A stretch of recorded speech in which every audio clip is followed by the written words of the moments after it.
Millionaire saves black woman from drunk husband, not knowing he would fall in love with her. Before we get into the story, comment below where in the world you are watching from today. The neon sign of Pete's Bar and Grill flickered in the evening darkness as Alexander Grant loosened his silk tie. Another 14-hour day at Grant Enterprises had left him drained. At 42, he had everything money could buy, but tonight the emptiness of his penthouse apartment felt suffocating. That's why he'd stopped at this small neighborhood bar instead of heading straight home. "The usual, Mr. Grant?" Pete, the owner, asked as Alexander took his regular seat at the end of the bar. "Just Alex here, Pete. And yes, scotch on the rocks." The bar was quiet for a Thursday night, with only a handful of regulars scattered around. That's why the raised voices from a corner booth immediately caught his attention. A man was berating a woman, his words slurred but cruel. "You think you're something special with that music of yours? You're nothing without me, Serena, nothing." Alexander watched as the woman, Serena, kept her eyes down, her hands clasped tightly in her lap. Even from across the room, he could see they were trembling. "Marcus, please," she whispered. "You're drunk, let's just go home." "Don't tell me what to do." Marcus grabbed her wrist roughly. "You've been acting different lately, thinking you're better than me because you got that little gig at the coffee shop." Alexander set his glass down, every muscle in his body tensing. He'd seen enough domestic violence cases through his company's charitable foundation to recognize the signs. This wasn't just a drunk man being belligerent. This was an abuser asserting control. "I said let's go." Marcus yanked Serena's arm, causing her to stumble as he pulled her from the booth. That's when Alexander saw the bruises peeking out from under her sleeve. His blood ran cold. "Hey," Pete called out. "Take it easy there, buddy." Marcus spun around, still gripping Serena's arm. "Mind your own business, old man. The lady clearly doesn't want to go with you," Alexander said, standing up. His voice was calm but carried the authority of someone used to being listened to. Marcus sneered. "And who do you think you are? This is between me and my wife." "Let her go," Alexander said, taking a step closer. "Now." "Marcus, please," Serena pleaded. "You're hurting me." Instead of releasing her, Marcus raised his hand. But before he could strike, Alexander moved with surprising speed. He caught Marcus's wrist mid-swing and twisted, forcing the younger man to let go of Serena. "Pete, call the police," Alexander ordered, keeping himself between Marcus and Serena. "Ah, you don't know who you're messing with," Marcus spat, but his bravado wavered when he tried to push past Alexander and couldn't. "Actually, I do," Alexander replied. "You're a man who beats his wife to feel powerful, but that ends tonight." Serena had pressed herself against the wall, her dark eyes wide with fear, not just of Marcus, but of what might happen next.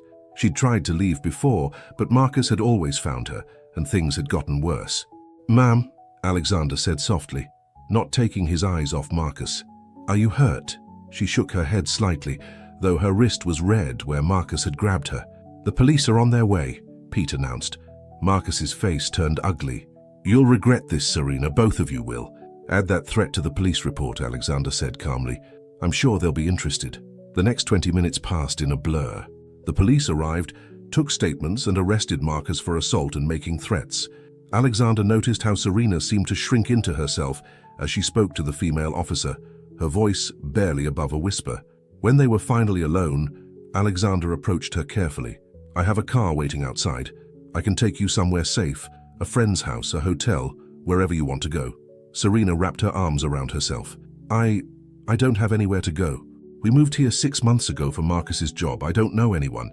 "Then let me help. I own a building downtown with secure apartments. You can stay in one until you figure out your next steps." She looked at him suspiciously. "Why would you do that?" "You don't know me." "Because everyone deserves to feel safe," he said simply. "No strings attached. You'll have your own space, and there's 24-hour security." Serena glanced toward the door, as if expecting Marcus to burst back in at any moment. "He'll find me, he always does." "Not this time," Alexander promised. "I have resources, connections, we can get you a restraining order first thing tomorrow." "We?" Her voice held a hint of challenge despite her fear. "I'm not looking for a savior, Mr. Grant.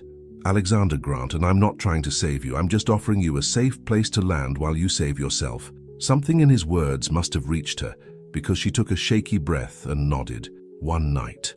Just until I can figure something out." As Alexander led her to his waiting car, neither of them realized that this night would change both their lives forever. For Serena, It was the first step toward freedom from years of abuse. For Alexander, it was the moment he began to see that all his wealth and success meant nothing without someone to share it with. But the road ahead would be far from smooth. Marcus's threats weren't empty words, and Serena's path to healing would test them both in ways they never expected.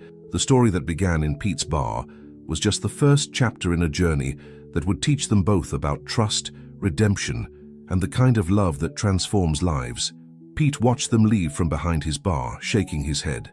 In 30 years of running this place, he'd seen all kinds of stories unfold, but something told him this one was going to be different. Looking at the broken glass from Marcus's tantrum, he smiled slightly. Sometimes the worst nights brought the best beginnings. The morning sun streamed through the floor-to-ceiling windows of the luxury apartment, but Serena Moore sat huddled on the pristine white couch, still wearing yesterday's clothes. She hadn't slept much. Every time she closed her eyes, she saw Marcus's angry face, heard his threats echoing in her head. A gentle knock at the door made her jump. "Serena, it's Alexander. I brought some breakfast and some clothes. My assistant helped pick them out." She wrapped her arms tighter around herself. Part of her wanted to pretend she wasn't here, to hide from this stranger's kindness, but she knew she couldn't hide forever. "Come in," she called softly. Alexander entered carrying several shopping bags and a tray of coffee and pastries. He looked different in the morning light, less intimidating in casual clothes, though still obviously wealthy. Everything about him screamed money, from his designer watch to his perfectly styled hair. "I wasn't sure what you liked," he said, setting everything down on the coffee table, "but there's a little bit of everything. You didn't have to do this." Serena's voice was barely above a whisper. "I know." He kept his distance, aware of how uncomfortable she was. "But I wanted to. There's also a phone in one of the bags. Prepaid, untraceable. Marcus won't be able to track it." At the mention of her husband's name, Serena flinched. "He'll be out of jail by now." "Yes, but he can't come near this building. I've already alerted security, and we're meeting with my lawyer at 10 to file for a restraining order." "Your lawyer?" Serena stood up suddenly, anger flashing in her eyes. "I told you I don't need you to fix everything. I'm not some charity case." Alexander remained calm. "You're right. You're not a charity case. You're a woman who deserves proper legal protection, and I happen to have access to the best lawyers in the city. Take advantage of that. Not for me, but for yourself." His words hit home, and Serena sank back onto the couch. "I'm sorry. I'm not used to people helping without wanting something in return. Marcus really did a number on you, didn't he?" Tears welled up in Serena's eyes. "It wasn't always bad. When we first met, he was different, sweet, supportive. He used to come to all my performances." "You're a performer?" "I was. Classical piano mainly, but I wrote my own music too. I had a scholarship to Juilliard." She trailed off, lost in memories. "What happened?" "Marcus lost his job. He was so depressed, drinking all the time. I dropped out to support him, took whatever jobs I could find. He promised things would get better once he got back on his feet, but..." She wiped her eyes. "Instead, he got controlling, jealous. Said my music was a waste of time, that I was just trying to make him feel bad about himself." Alexander's hands clenched into fists, but he kept his voice gentle. "When was the last time you played?" 2 years ago, the night he broke my hand." The silence that followed was heavy with unspoken horror. Alexander wanted to say something, anything to ease her pain. But what could he possibly say to make that better? Before he could try, his phone buzzed. "That's probably Gloria, my lawyer. Are you ready to go?" Serena looked down at her rumpled clothes. "I can't go out like this." "That's what the shopping bags are for. Take your time. We can reschedule if you're not up to it." "No," she said firmly. "No more hiding. No more letting him control my life." Alexander smiled. "That's the spirit. I'll wait in the lobby whenever you're ready." As he turned to leave, Serena called out, "Alexander, thank you. Not just for the things, but for not treating me like I'm broken." "You're not broken, Serena. Bent maybe, but not broken." After he left, Serena opened the shopping bags. The clothes were simple but elegant. Jeans, sweaters, comfortable shoes. Nothing flashy or revealing. He'd been thoughtful even in this. As she changed, she caught her reflection in the bathroom mirror. The woman staring back at her looked tired, scared, but there was something else in her eyes now. A spark of hope, maybe, or determination. Meanwhile, in the lobby, Alexander was on the phone with his head of security. "I want her monitored 24/7, but discreetly. If Marcus shows up anywhere near here, we'll handle it, sir," the security chief assured him. But there's something else you should know. We ran a background check on Marcus Moore. He's got quite a record, assault charges, restraining orders from 2 previous relationships. And he's been making calls from jail, one to a private investigator known for finding people who don't want to be found. Alexander's jaw tightened. Increase security on all entrances, and get me everything you can on this PI. If Marcus thinks he can intimidate her into going back to him, he's in for a surprise. Sir, your mother called again. She's asking questions about why you missed the foundation dinner last night. Tell her I was handling an urgent situation. She's planning to stop by the office today. Alexander sighed. Elizabeth Grant was not a woman easily put off, and she had very specific ideas about how her son should live his life. Finding out he'd taken in an abused woman with nothing to her name, it wouldn't go over well. But watching Serena step off the elevator, dressed simply but holding her head high, Alexander knew he didn't care what his mother thought. There was something about this woman that called to him, not just her beauty or her obvious strength, but a depth of spirit that all her husband's cruelty hadn't managed to crush. "Ready?" he asked. Serena nodded, though her hands were shaking slightly. "Ready." As they walked to his car, neither noticed the man across the street, pretending to read a newspaper while taking photos with his phone. Marcus's PI worked fast, and his client would be very interested to know where his wife was staying and with whom. The pieces were in motion now, and the safe harbor Alexander had offered Serena was about to be tested by storms neither of them saw coming. Elizabeth Grant's heels clicked sharply against the marble floors of Grant Enterprises as she made her way to her son's office. At 65, she still commanded attention, her silver hair perfectly styled and her designer suit immaculate. The secretary didn't even try to stop her as she pushed open Alexander's office doors. "Mother," Alexander said without looking up from his computer, "to what do I owe the pleasure?" "Don't take that tone with me, Alexander. You missed the foundation dinner last night. The Whitmores were expecting you to discuss their daughter Charlotte's charity project." "You mean they were expecting me to court their daughter?" he replied, finally meeting his mother's stern gaze. "I'm not interested." Elizabeth settled into one of the leather chairs across from his desk. "You're 42 years old, Alexander. It's time you settled down with someone appropriate. Charlotte comes from an excellent family. She's on the board of 3 major charities." "And she's as shallow as a puddle," Alexander cut in. "Besides, I was handling something important last night." "Oh? More important than our family's social obligations?" Just then, Alexander's phone buzzed. It was a text from Gloria, his lawyer. "Restraining order granted, but Marcus's lawyer is fighting hard. He's claiming temporary insanity due to alcohol. Says he wants to reconcile." Alexander's expression darkened. Elizabeth noticed immediately. "What is it? What aren't you telling me?" "Nothing that concerns you, Mother." But Elizabeth Grant hadn't raised 3 children without developing a 6th sense for secrets. "Harrison," she called to Alexander's secretary. "What exactly was my son doing last night?" Harrison looked uncomfortable. I'm not at liberty to discuss." "He helped a woman escape from her abusive husband," a new voice said from the doorway. Serena stood there, still in the clothes Alexander had bought her, her head held high despite her obvious nervousness. "Your son probably saved my life." Elizabeth's face went completely blank, her society mask firmly in place. "And you are?" "Serena Moore, Mrs. Grant." "I'm sorry to interrupt, but Alexander, Mr. Grant, has a meeting with the security team about the restraining order." Elizabeth turned back to her son. "Alexander, a word in private? Anything you have to say, you can say in front of Serena." "Very well." Elizabeth's voice could have frozen fire. "Have you lost your mind, taking in some random woman off the street? Do you have any idea what this could do to our family's reputation?" "Mother," Alexander warned. "No, let me finish. We've worked too hard to build this family's name to have it destroyed by some gold digger with a sob story." "Mrs. Grant," Serena interrupted, her voice quiet but firm, "I understand your concern, but I'm not after your son's money. Once I get back on my feet, I'll be out of his life." Something in Serena's words made Alexander's chest tighten. He stood up. "Actually, that's not what I want." Both women stared at him. "Alexander," his mother began, but he held up his hand. "No, Mother. I'm done letting you orchestrate my life. Serena is staying in one of my buildings because she needs help, yes, but also because I want her there. Because for the first time in years, I've met someone real, someone who sees me as more than just the Grant fortune." Elizabeth's face flushed with anger. "You can't be serious. This woman is married to an abuser," Alexander shot back, "and we're getting her out of that marriage." "We?" Elizabeth laughed coldly. Listen to yourself. You've known her for what, a day? And already you're talking about we. Mrs. Grant is right, Serena said softly. This is crazy. I should go. No. Alexander moved to stand between Serena and the door. You're not running away because my mother disapproves. And you, he turned to Elizabeth, can either accept that I'm finally making my own choices, or you can leave. The silence that followed was deafening. Elizabeth stood slowly, straightening her jacket.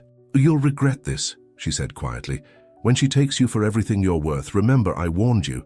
She walked to the door, then paused. The board meeting is at 3. Try not to miss it while playing hero to your friend. After she left, Serena sank into a chair. I'm so sorry. I never meant to cause problems with your family. Alexander knelt in front of her. Hey, look at me. My mother has been trying to control my life since I was born. It's time someone stood up to her. But she's right about one thing, you barely know me. I know enough. He took her hands in his. I know you're strong, even though you don't believe it yet. I know you're talented and passionate about music, even though Marcus tried to steal that from you.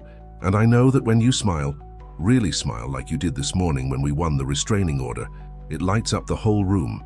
Tears spilled down Serena's cheeks. Alexander, I'm not asking for anything, he said quickly. Just don't leave because my mother scared you. Don't let her do to you what Marcus did. Make you feel like you don't deserve good things in your life. Before Serena could respond, Harrison burst in. Mr. Grant, there's a situation in the lobby. Mr. Moore is here demanding to see his wife. Alexander stood, his face hardening. Call security and get Gloria back here. Already done, sir, but he's not alone. He's got reporters with him. What? He's telling them how you've stolen his wife, how he's a changed man who just wants to reconcile with the woman he loves. The vultures are eating it up. Serena started trembling. He's trying to force me out. If there's enough publicity, he can't touch you, Alexander assured her. The restraining order won't stop him from destroying your reputation, she finished. Your mother was right. I'm nothing but trouble. You're wrong, Alexander said firmly. And I'm going to prove it. Harrison, get me the video footage from Pete's bar last night. And call Pete, see if he'll go on record about what he witnessed. It's time Marcus learned what real power looks like. As Harrison hurried out, Alexander turned back to Serena. Do you trust me? She looked into his eyes, seeing not pity or obligation, but something deeper, something that made her heart race. Yes, she whispered. God help me, but I do. Then let me handle this. Marcus wants to play dirty? Fine, but he's about to learn he picked the wrong man to challenge. Downstairs, Marcus continued his performance for the cameras, crying crocodile tears about his beloved wife and the billionaire who'd taken her from him.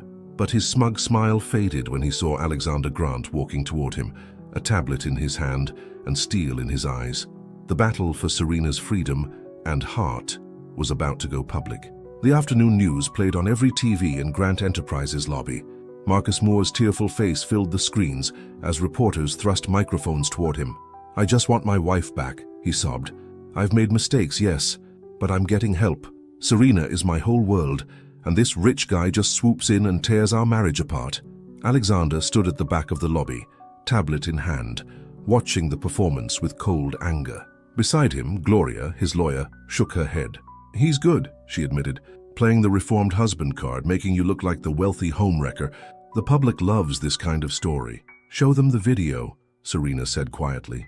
She'd been silent until now, watching her husband's act with a mixture of fear and disgust. Alexander touched her arm gently. Are you sure? Once this goes public, there's no taking it back. Everyone will know that I'm a victim. Her voice strengthened. I'm tired of being ashamed. Show them who Marcus really is. Alexander nodded to Gloria, who stepped forward to address the media circus. Ladies and gentlemen, she called out, before you continue painting Mr. Moore as a victim, perhaps you'd like to see what really happened the night Mr. Grant supposedly stole Mrs. Moore. The security footage from Pete's bar played on the lobby screens. The black and white video was crystal clear, Marcus grabbing Serena, raising his hand to strike her, Alexander's intervention. Then Pete appeared next to Gloria, holding up Serena's medical records from previous accidents. This wasn't the first time, Pete said gruffly, but thanks to Mr. Grant, it was the last. The reporter's attention shifted instantly. Cameras swung away from Marcus, whose face had turned from tearful to murderous. You think this changes anything? He snarled at Serena. You're still my wife, and when I get you alone, that's enough. Alexander's voice boomed through the lobby. "Security, escort Mr. Moore out. He's violating the restraining order."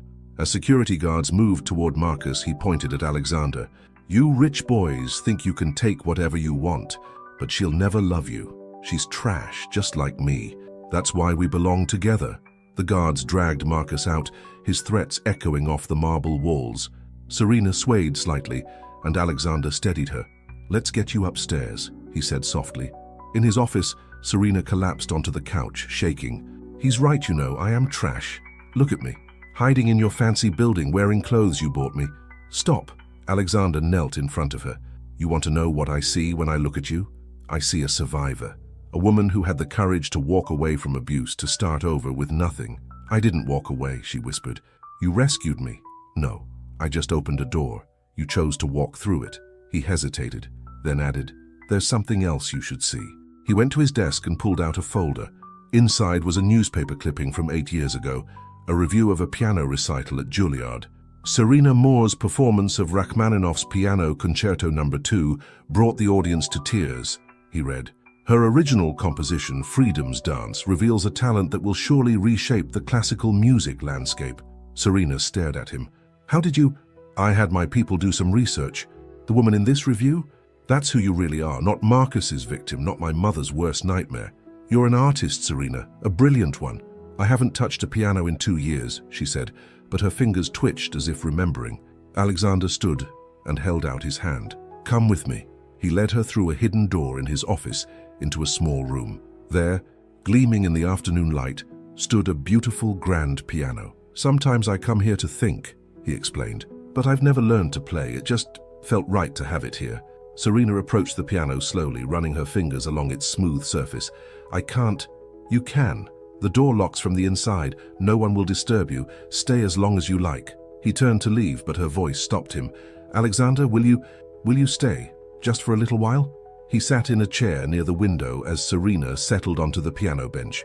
Her hands hovered over the keys, trembling slightly. Then softly at first she began to play. The melody was hesitant, like a bird testing broken wings.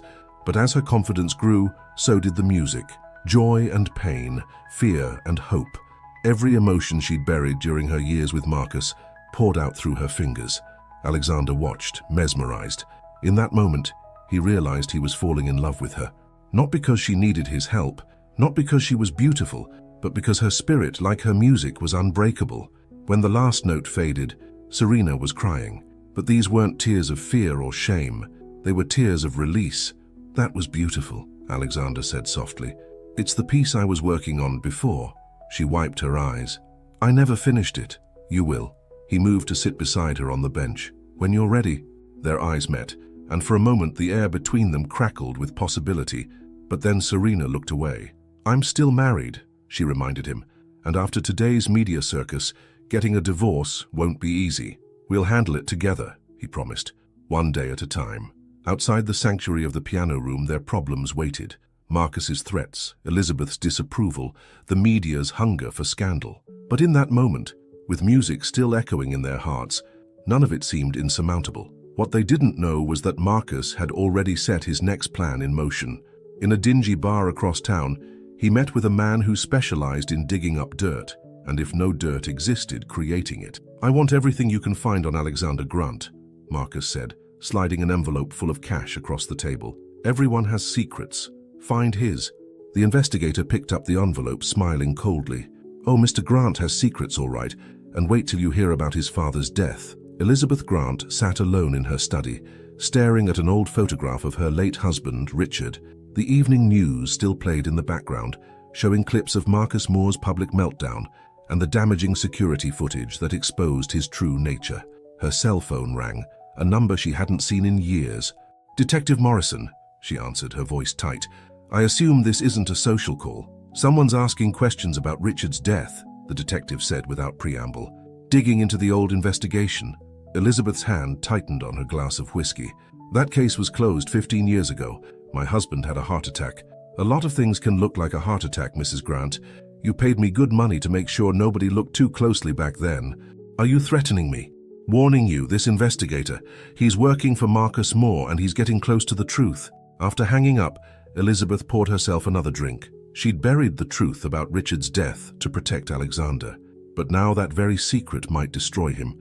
Across town in Alexander's penthouse, Serena was cooking dinner. After the chaos at Grant Enterprises, Alexander had insisted she stay with him rather than alone in the apartment. For safety, he'd said, but they both knew there was more to it than that. Something smells amazing, Alexander said, coming in from his home office.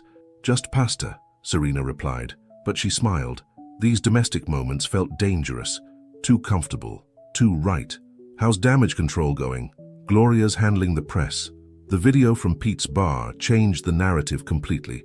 Public sympathy is firmly on our side now. And your mother? I saw her face when she left. Alexander sighed. She'll come around or she won't. I'm done letting her control my life. As they sat down to eat, Serena noticed Alexander seemed distracted. What is it? What aren't you telling me? Just thinking about my father. He pushed his food around his plate. He died 15 years ago, heart attack. I'm so sorry. The thing is, Alexander set down his fork. I never believed it was just a heart attack. He'd been investigating something, some kind of financial irregularity in the company. The night he died, he called me, said he needed to tell me something important. But when I got to his office, Serena reached across the table and took his hand. You don't have to talk about it. I want to. I've never told anyone this. He squeezed her hand. He was already gone when I arrived. The police said he'd been dead for hours, but I know I talked to him that night. And his files, the ones he'd been working on, they were all gone. Did you tell the police?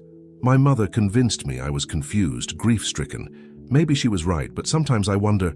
Suddenly, Alexander's phone buzzed. It was a text from an unknown number containing a single photo, Richard Grant's autopsy report, with certain toxicology results highlighted. Alexander, what's wrong? You're white as a sheet. Before he could answer, the elevator dinged. Elizabeth Grant stepped out, looking more disheveled than Serena had ever seen her. Mother, what are you doing here? We need to talk. Elizabeth's eyes darted to Serena. Alone. Anything you have to say, Alexander began, but Elizabeth cut him off. It's about your father, and it's time you knew the truth. Serena stood. I'll give you privacy. No. Alexander grabbed her hand. Stay, please. Elizabeth sank into a chair, looking suddenly old. Richard wasn't just investigating financial irregularities.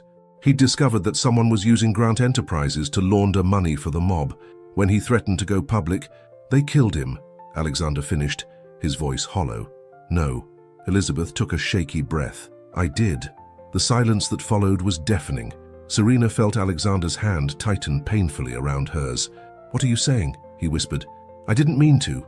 We argued. He was going to destroy everything we'd built, expose the company's connections. In the heat of the moment, I put his heart medication in his drink too much. I told myself he gave me no choice. You murdered my father. Alexander's voice was eerily calm. And covered it up. To protect you, Elizabeth cried. If the truth came out, if people knew about the mob connections, they would have killed you too. Why tell me now? Because Marcus Moore's investigator found the proof. He's going to expose everything. Richard's murder, the money laundering, all of it. Unless what? Unless you give him what he wants. Sign over control of your shares in Grant Enterprises and he'll bury the evidence. Alexander laughed bitterly. Blackmail. That's what this is about. Money. It's about survival, Elizabeth snapped. Everything your father and I built was built on blood money. Alexander stood so abruptly, his chair crashed over. Get out. Alexander, please. Get out. After Elizabeth left, Alexander stood at the window, his body rigid with fury. Serena approached him cautiously. Alexander. He turned, and the raw pain in his eyes broke her heart. Without thinking, she wrapped her arms around him. For a moment he remained stiff, but then he crumpled, holding her like she was the only solid thing in his world. I'm here, she whispered. I'm right here. They stood like that for a long time. While outside their sanctuary, Marcus Moore received a phone call from his investigator. Everything's in place, the investigator said. The evidence about Richard Grant's murder, the mob connections. It's all ready to go public. Marcus smiled. Good, but hold off for now. Let them stew in it. Tomorrow, we move to phase 2. The piano player? Yeah. Time to remind my wife of what happens to people who try to leave me. In the penthouse, Alexander finally pulled back from Serena's embrace. I'm sorry you got dragged into all this. Don't apologize. We're in this together now. He touched her cheek gently. Why? Why do you stay when all I've brought you is more trouble? Because you gave me back my music, my strength, my... She hesitated, then whispered, my heart. Their eyes met, and this time neither looked away. Slowly, inevitably, they drew closer until their lips met in a kiss that felt like coming home. But even as they found solace in each other, dark forces were gathering. Marcus's revenge was just beginning, and the secrets of the Grant family were about to shake their world to its foundations. Pete's bar was quiet when Marcus walked in, just before closing. The old bartender watched him warily, hand moving under the counter where he kept a baseball bat. We're closed, Pete said firmly. Just came to talk. Marcus pulled out an envelope. About Serena's upcoming performance. Pete froze. What performance? Oh, you haven't heard. Marcus's smile was cold. She's playing at the Gateway Theater next week. Her big comeback. He slid a flyer across the bar. Seems her new boyfriend pulled some strings. The flyer showed Serena seated at a grand piano, looking elegant and confident. An evening of classical piano, featuring Serena Moore, was printed in elegant script. What's your point? Pete asked. My point is it would be a shame if something happened to those talented hands of hers. Again, Marcus stood. Just make sure Alexander Grant gets the message. She belongs to me. Across town, in Alexander's penthouse, Serena was practicing on the baby grand piano he'd had delivered that morning. The piece she was working on, the one she'd never finished before Marcus broke her hand, was finally taking shape. Alexander watched from the doorway, mesmerized.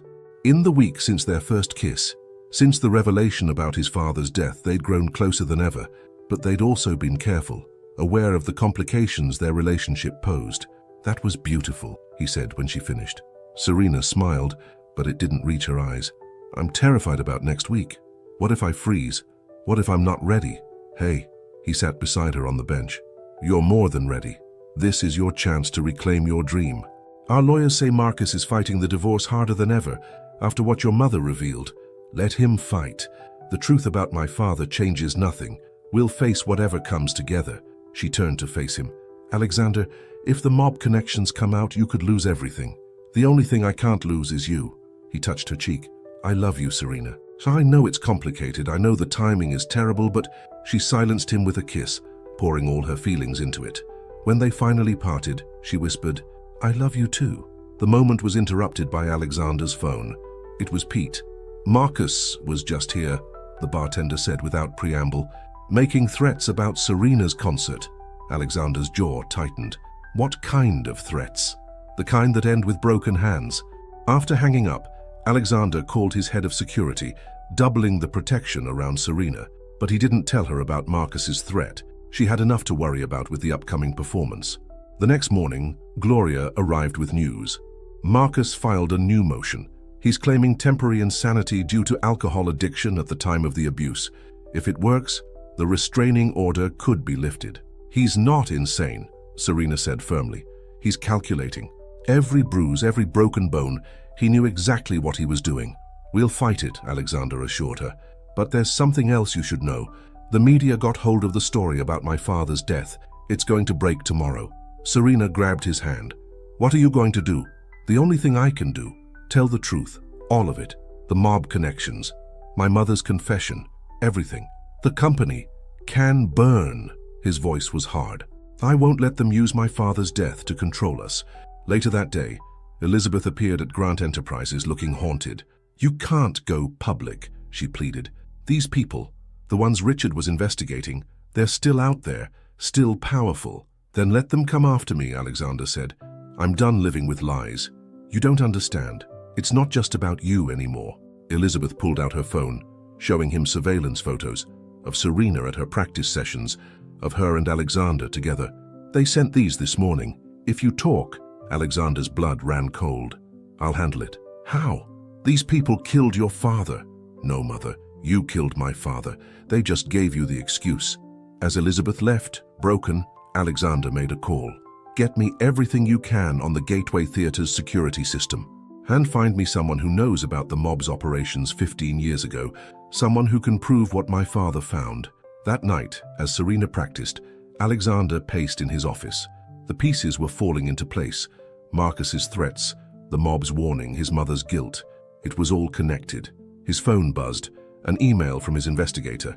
The subject line made his heart stop. Richard Grant's missing files found. Before he could open it, Serena screamed from the other room. Alexander ran out to find her staring at her hands in horror. Red welts were appearing on her skin. Someone had coated the piano keys with a caustic substance.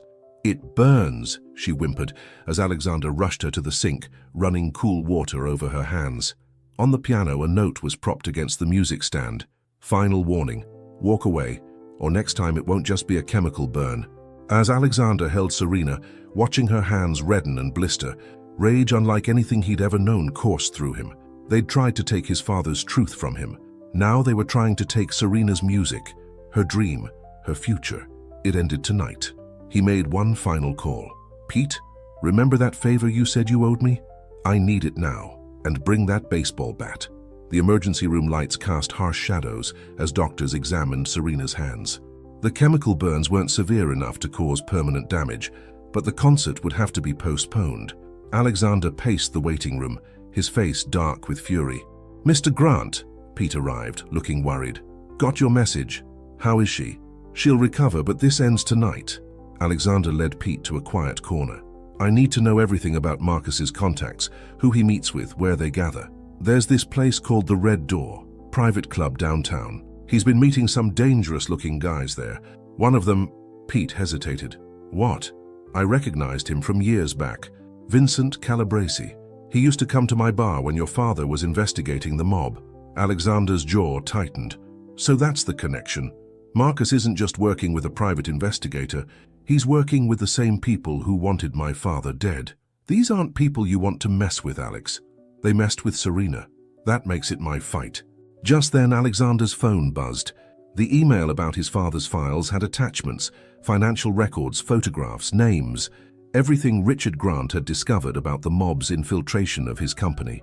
"What are you going to do?" Pete asked. "First, I'm going to make copies of these files and send them to every major news outlet with a timer. If anything happens to me or Serena, it all goes public. And then?" Alexander's eyes were cold. "Then I'm going to the Red Door to have a chat with Marcus and his new friends." Back in the treatment room, Serena fought back tears as the doctor wrapped her hands.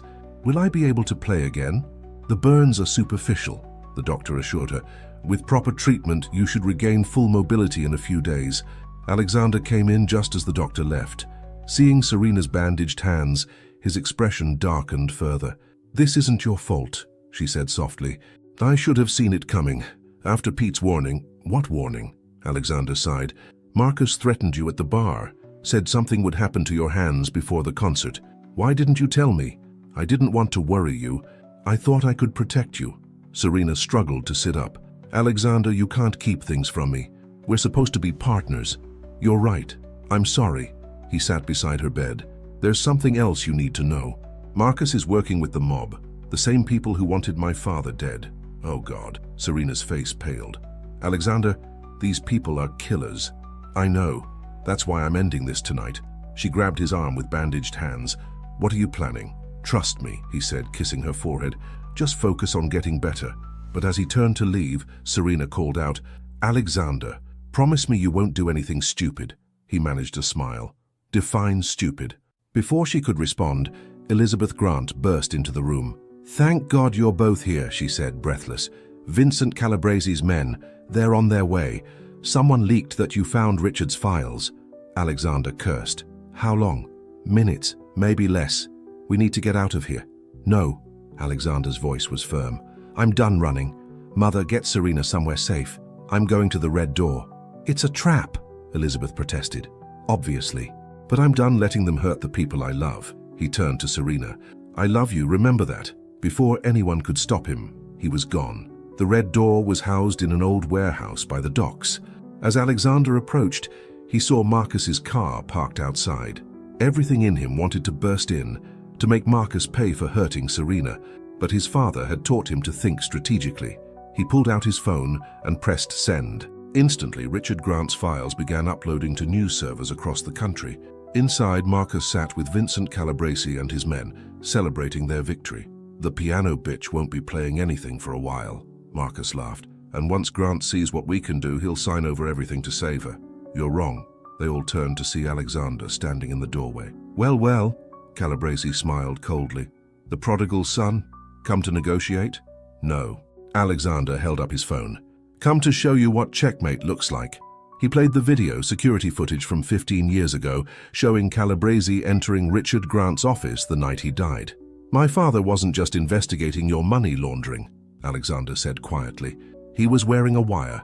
Everything you said that night, every threat, every admission, it's all in the files I just sent to every major news outlet. Marcus lunged forward, but Calabrese stopped him.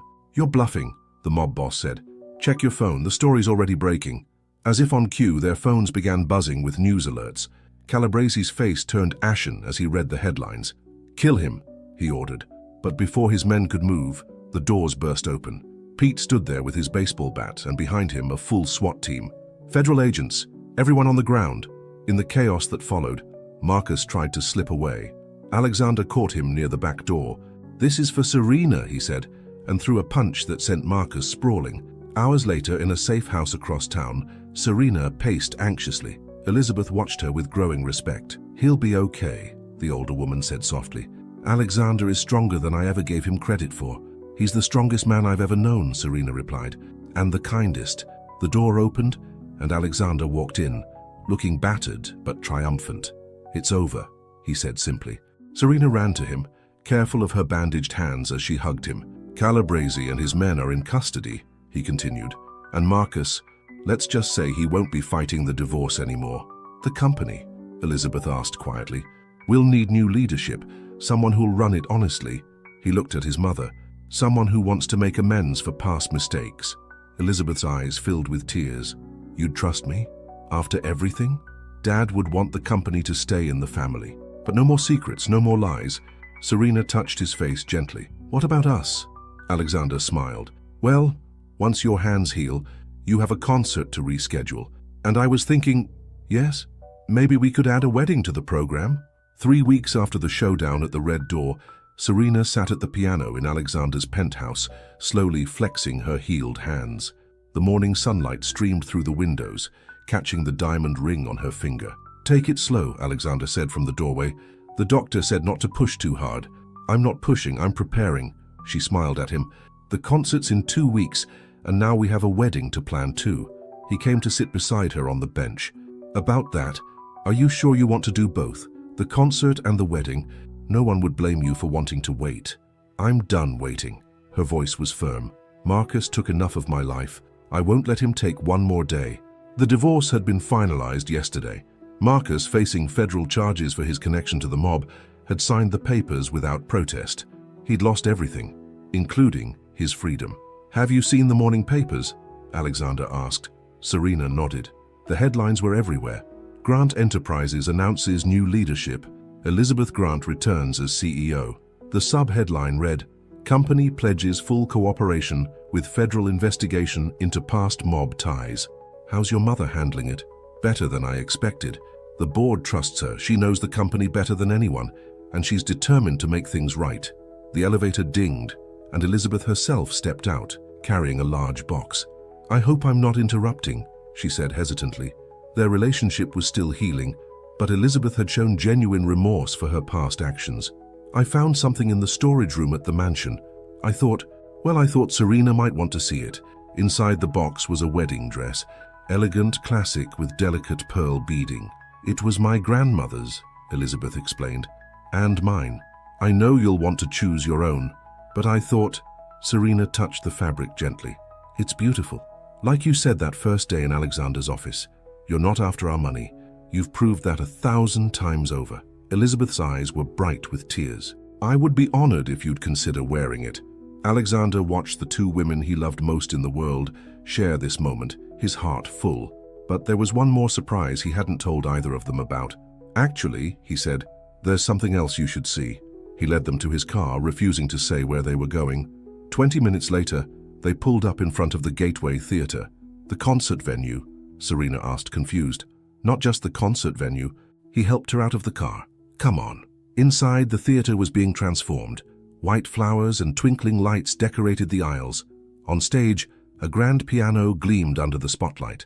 Alexander, Serena breathed. I thought, if you want, you could play your concert first. The piece you've been working on, the one Marcus tried to silence.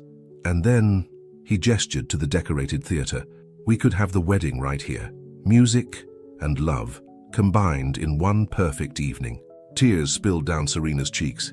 "It's perfect." Elizabeth squeezed her son's arm. "Your father would be so proud of you, of both of you." Just then, Pete walked in, carrying a garment bag. "Sorry I'm late," he grinned, "but I've got something for the bride." Inside the bag was a hand-stitched veil, decorated with tiny musical notes. "My wife was a seamstress," Pete explained. "Before she passed, she always said music and love were the same thing. They both heal the soul." Serena hugged him tightly. "Thank you for everything. That night at the bar was the best thing that ever happened in my place." Pete winked. "Though I'd appreciate it if you two could keep the drama down at the wedding." They all laughed, the sound echoing through the theater like music. Over the next 2 weeks, preparations for both the concert and wedding moved forward. Serena practiced daily, her confidence growing as her hands grew stronger. Alexander divided his time between helping his mother clean up the company and making sure everything was perfect for their special day. The night before the concert wedding, they held the rehearsal. As Serena played through her piece, the one she'd finally finished, titled Safe Harbor, Alexander watched from the front row, remembering that first night at Pete's bar. "Penny, for your thoughts?" Elizabeth asked, sitting beside him. "Just thinking about how close I came to missing this. If I hadn't stopped at Pete's that night." "That's the thing about love," his mother said softly. "It finds you when you least expect it. Your father taught me that." She paused. "I forgot it for a while after he died. Let fear and greed take over. But watching you and Serena, it reminded me of what really matters." On stage, Serena finished her piece with a flourish. The small audience of family and friends burst into applause. "Ready for tomorrow?" Alexander asked as she joined them. "More than ready." She kissed him softly. "Though I have to admit I'm a little nervous about playing in my wedding dress." "You'll be beautiful," Elizabeth assured her. "And if you get nervous, just look at Alexander. The way he looks at you, it's like you're the only person in the world." Later that night in the penthouse, Serena stood at the window looking out over the city. "Having second thoughts?" Alexander asked, wrapping his arms around her from behind. "Never." She leaned back against him. "Just thinking about how far we've come. When Marcus first started changing, I thought I'd lost everything. My music, my dreams, my self-worth. And now," she turned in his arms, "now I know that sometimes you have to lose everything to find what you really need." "And what's that?" "The courage to start over, the strength to trust again, and," she smiled, "a love worth fighting for." Their kiss was interrupted by Alexander's phone. It was Pete. "Just wanted to warn you. The press got wind of tomorrow's double event. Expect a circus." "Let them come," Alexander said. "We've got nothing to hide anymore." After hanging up, he pulled Serena close again. "Tomorrow the whole world gets to see what I've known since that first night. That you're the strongest, most beautiful soul I've ever met. And you're the man who gave me back my music," she touched his cheek, "and my heart." Outside, the city lights twinkled like stars, promising a new day, a new beginning. Tomorrow would bring its own challenges, but tonight, in this moment, everything was perfect. The Gateway Theater buzzed with anticipation. Every seat was filled, a mix of New York's elite and ordinary music lovers, drawn by the story that had captured the city's imagination. The talented pianist who had overcome abuse to reclaim her music, and the billionaire who had helped her find her voice again. Backstage, Serena sat at her dressing table, already in her wedding dress. Elizabeth's grandmother's gown fit her perfectly, as if it had been made for this moment. Her hands trembled slightly as she adjusted her veil. "You look beautiful," Elizabeth said, entering with a small blue box. "Something borrowed." She opened it to reveal a delicate pearl necklace. "I wore these at my wedding, and I thought you might want these too." She held out a pair of diamond earrings. "Your wedding earrings?" Serena asked softly. "No, these were a gift from Richard, Alexander's father. The night Juilliard accepted you. He saw your audition piece in the paper and said, 'That girl's going to change the world of music someday.' He bought these to give you at graduation." Serena's eyes filled with tears. "But I never—" "Because you left school to support Marcus." Elizabeth's voice was gentle. "Richard kept them, saying someday you'd find your way back to music. He believed in you before any of us knew you." As Elizabeth fastened the earrings, there was a knock at the door. Pete poked his head in. "5 minutes till curtain. And—" he grinned. "You might want to see this." He led them to a small monitor showing the theater entrance. Police had set up barriers to hold back the crowd, But it wasn't paparazzi or society photographers causing the commotion. Instead, dozens of women held signs reading, "Thank you, Serena," and "Your music gives us courage." "They're from domestic violence shelters across the city," Pete explained. "Your story, it's given a lot of women hope." Serena touched the monitor, her throat tight. "I need to see Alexander." "Bad luck to see the bride before the wedding," Elizabeth teased. "Good thing the concert comes first then." They found Alexander in the wings, handsome in his tuxedo. His breath caught when he saw her. "You're supposed to save that reaction for the wedding part," Serena smiled. "I'll have plenty more reactions then." He took her hands gently. "How do they feel?" She flexed her fingers. "Strong, ready." She looked into his eyes. "I love you. I love you too." He kissed her softly. "Now go show them what real strength looks like." The house lights dimmed. The audience fell silent. Serena walked onto the stage, the spotlight catching the diamonds at her ears, making them sparkle like tears of joy. She sat at the piano, took a deep breath, and began to play. The music started softly, hesitantly, like those first frightened days after leaving Marcus, but gradually it built, growing stronger, more confident. The melody spoke of pain and fear, but also of hope and healing. When she reached the part she'd been working on the day Marcus had her hands burned, the notes rang out clear and defiant. In the front row, Alexander watched, his heart so full it felt like it might burst. Beside him, Elizabeth wiped away tears. The final movement began, the part Serena had written after Alexander proposed. It was a love song, but not a simple one. It acknowledged the darkness they'd faced, the complications of their journey. Yet underneath it all ran a theme of joy, of triumph, of two souls finding each other against all odds. As the last note faded, there was a moment of absolute silence. Then, the audience erupted. The standing ovation lasted 10 full minutes. When the applause finally died down, Serena spoke into the microphone. "Thank you all for coming tonight. Music has always been my voice, my truth. For a long time, someone tried to silence that voice.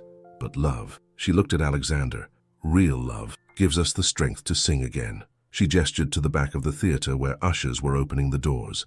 The women from the shelters filed in, filling the empty seats that had been reserved for them. "This next part of the evening is a celebration of that love, and I wanted to share it with others who might need reminding that there's light after darkness, music after silence." Alexander joined her on stage as the minister took his place. The same piano that had just carried Serena's music now held their rings. "Before we begin," the minister said, "the groom has something he'd like to share." Alexander took the microphone, his eyes never leaving Serena's. "The night we met, you were afraid to make a sound, afraid to take up space in the world. But your spirit, your music, was too powerful to be silenced. You taught me that real love isn't about rescuing someone. It's about giving them a safe place to rescue themselves." He took her hands. "These hands have known pain, but they've never lost their ability to create beauty, just like your heart never lost its ability to love. I stand here today in awe of your strength, grateful for your love and ready to spend the rest of my life making music with you." Tears streamed down Serena's face as she responded, "When I was lost in darkness, you didn't try to drag me into the light. You just stood beside me, holding my hand until I was ready to step into it myself. You gave me back my music, my voice, myself. Today I give you my heart, not because you demanded it, but because you earned it, one gentle kindness at a time." As they exchanged rings, the women from the shelters began to hum softly, the melody from Serena's piece about healing. The sound filled the theater like a benediction.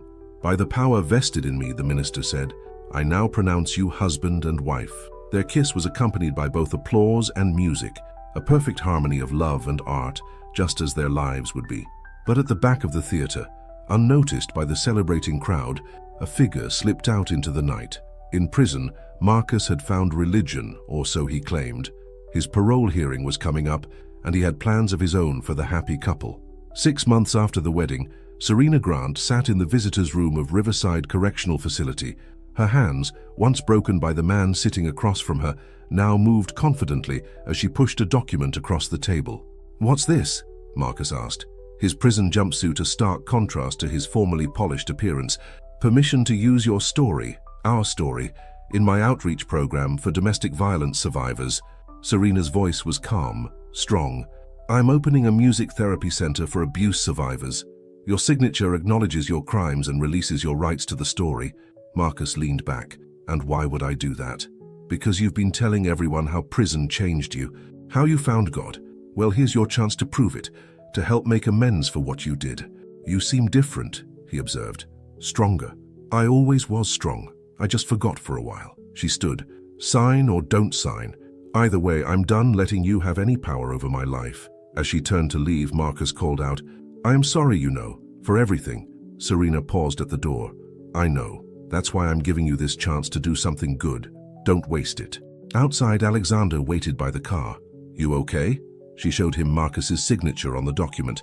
Better than okay. Free. They drove to the construction site of the Serena Grant Music Therapy Center. The building, once a rundown warehouse, was being transformed into a state-of-the-art facility, with practice rooms, performance spaces, and counseling offices.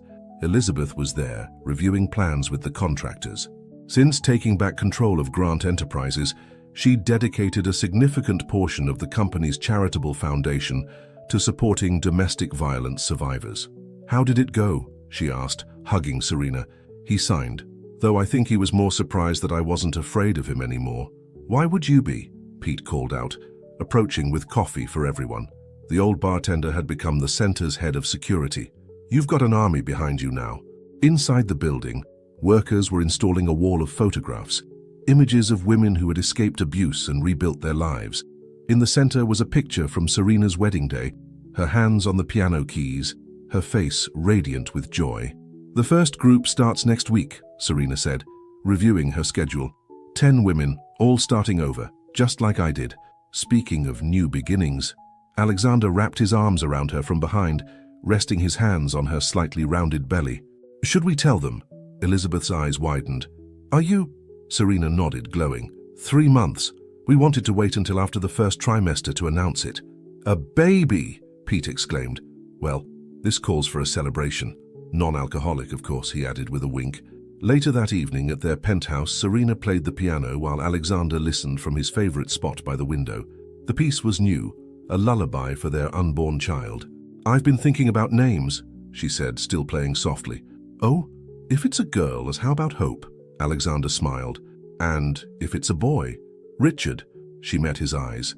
After a man who believed in my music before he ever met me. Alexander came to sit beside her, his hand joining hers on the keys.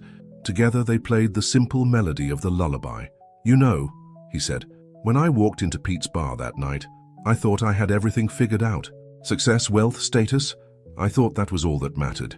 And now I know that the greatest wealth is having someone to share your music with, someone who sees all of you, the darkness and the light, and loves you anyway. Serena leaned her head on his shoulder.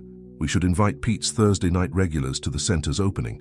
After all, they witnessed the beginning of our story. Speaking of witnesses, Alexander nodded toward the door, where Elizabeth stood with tears in her eyes. Sorry, she said, I just came to drop off these. She held out a small box containing tiny gold baby shoes. They were Alexander's. I thought, well, every Grant baby has worn them. Serena took the box, touched by the gesture. They're perfect. As Elizabeth left, Serena turned back to the piano. The lullaby transformed into the piece she'd played at their wedding, Safe Harbor, but with a new counter-melody weaving through it. What's that new part? Alexander asked. The sound of family, she replied, of healing, of love that transforms instead of destroys. Her fingers danced across the keys. The sound of forever. Outside, the city lights twinkled like stars. Inside, the music played on, a symphony of second chances and new beginnings, of broken things made beautiful, of love that builds instead of breaks. And in the quiet moments between notes, a baby's heart beat in time with the music, promising that the best movements of their story were still to come. The end.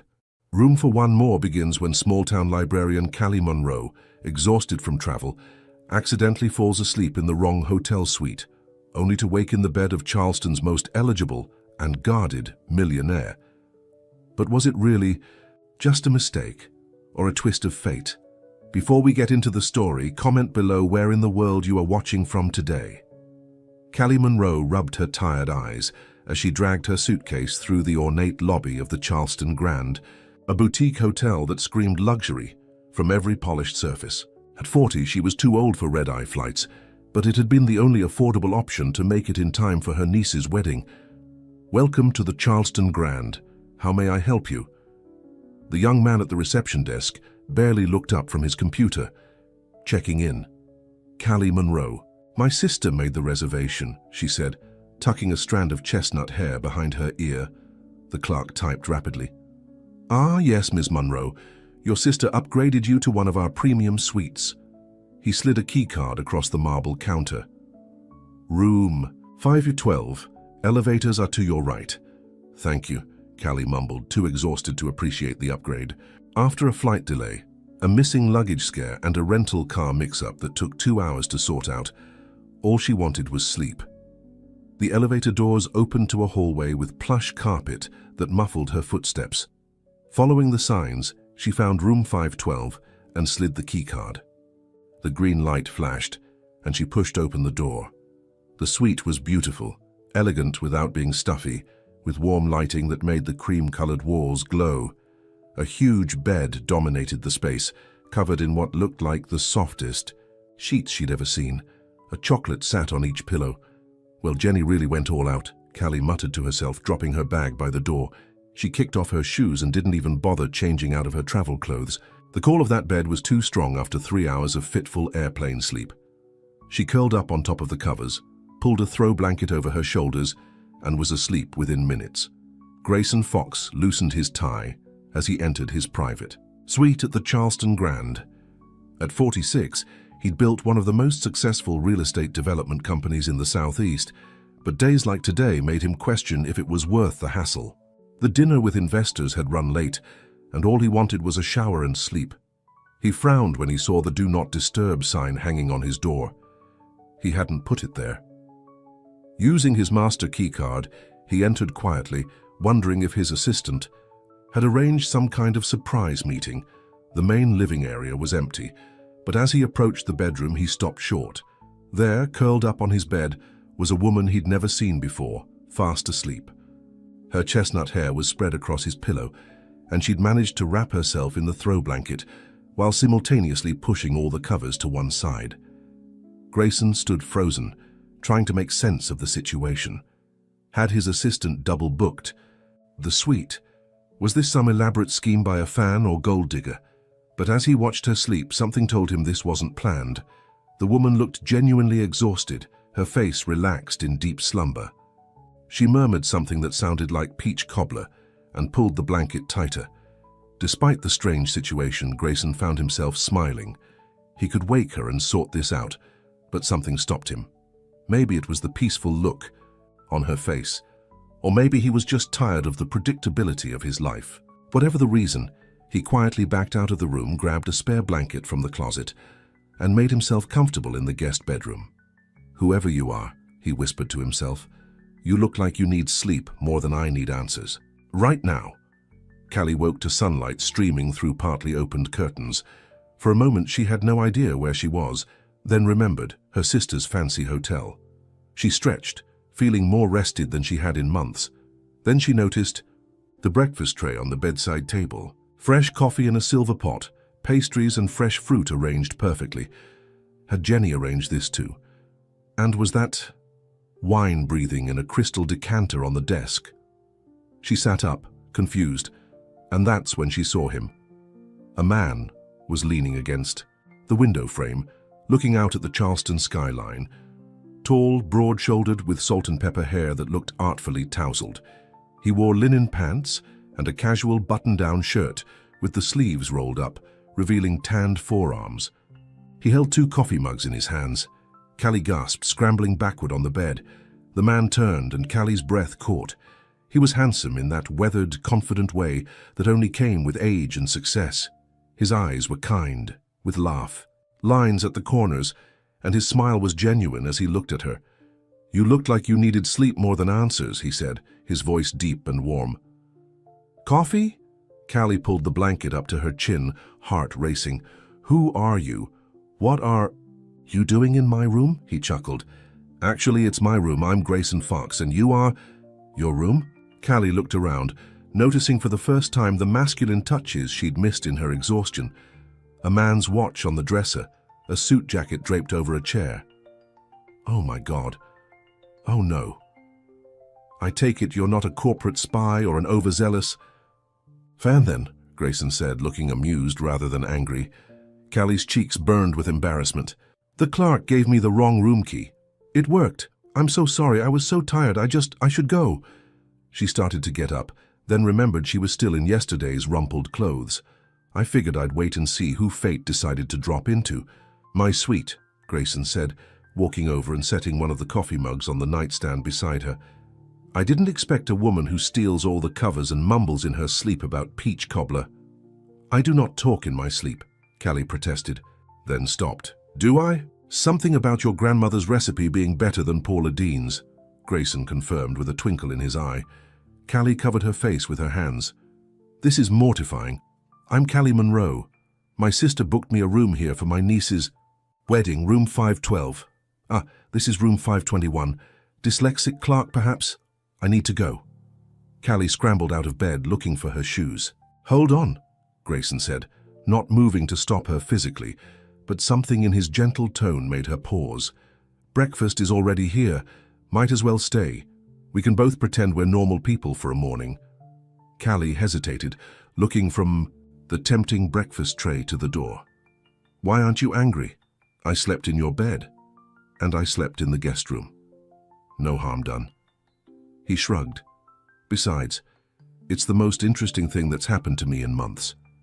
Against her better judgment, Callie found herself settling back on the bed. She accepted the coffee mug he offered, taking a sip. It was perfect, strong but not bitter, with just a hint of cream. So, Grayson said, taking a seat in the armchair across from her. You're here for a wedding? My niece, Jenny. She's marrying. A local boy. Big society affair, apparently. My sister went all out. Charleston weddings usually are. Who's the groom? Daniel Pearson. His family owns some kind of shipping company. Grayson's eyebrows rose. Pearson Maritime. That's a major business around here. Great, Callie sighed. So I'm even more out of place than I thought.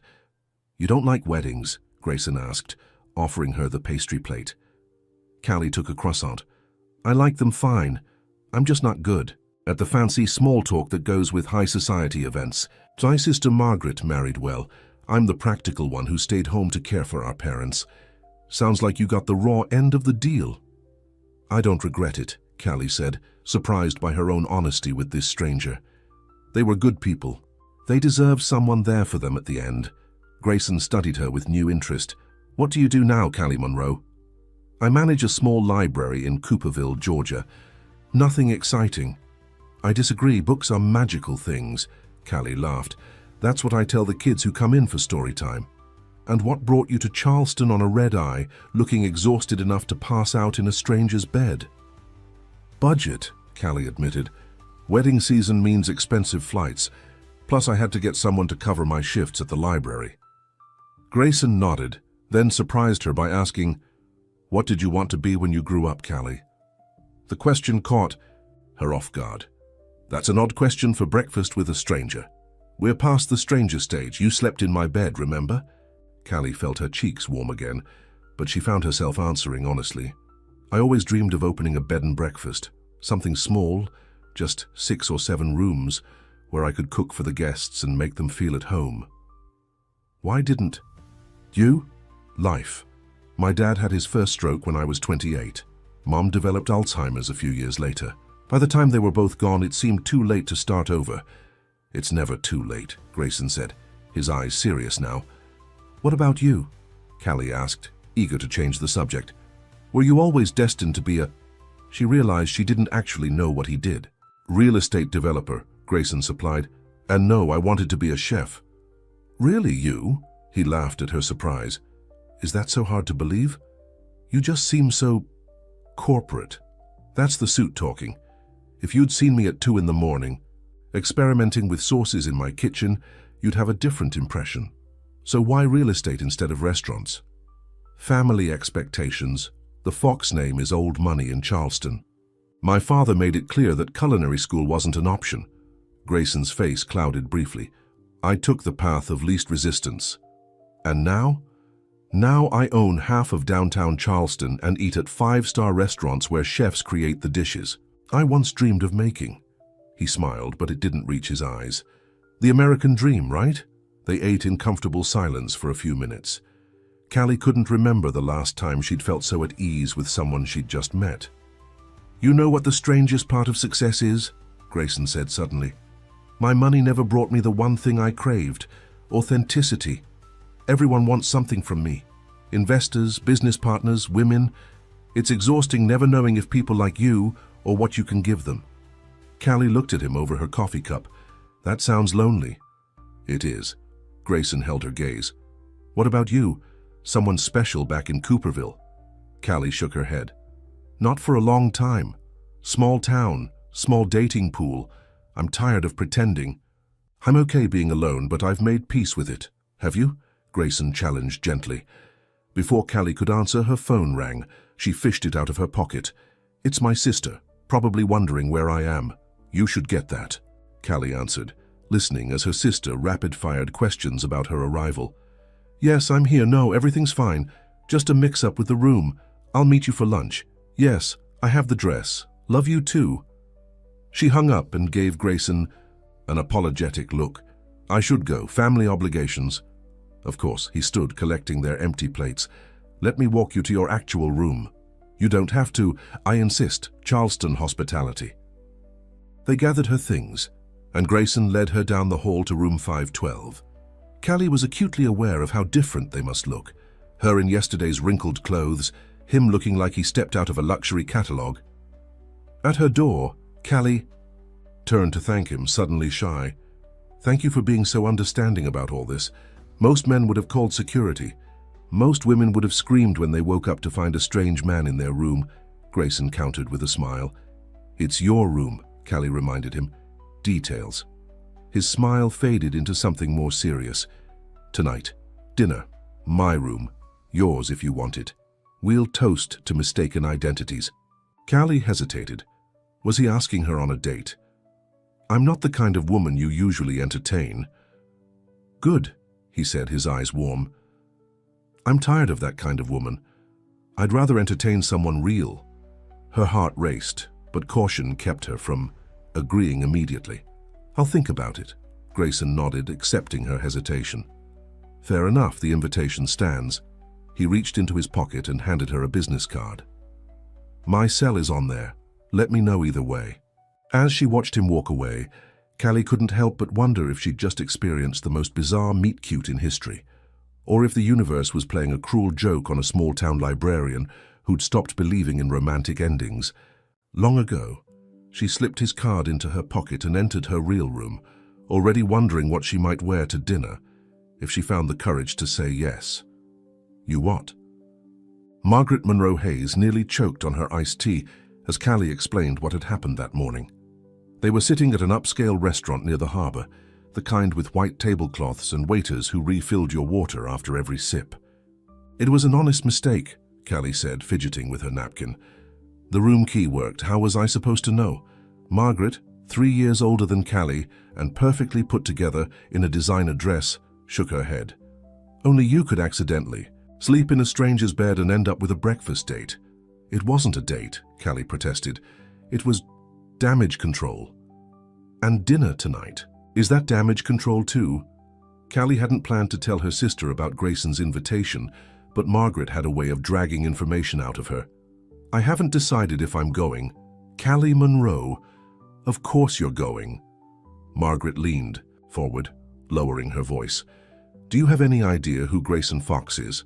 "A real estate developer," he said. Margaret rolled her eyes. "He's not just any developer. He's one of the wealthiest men in Charleston.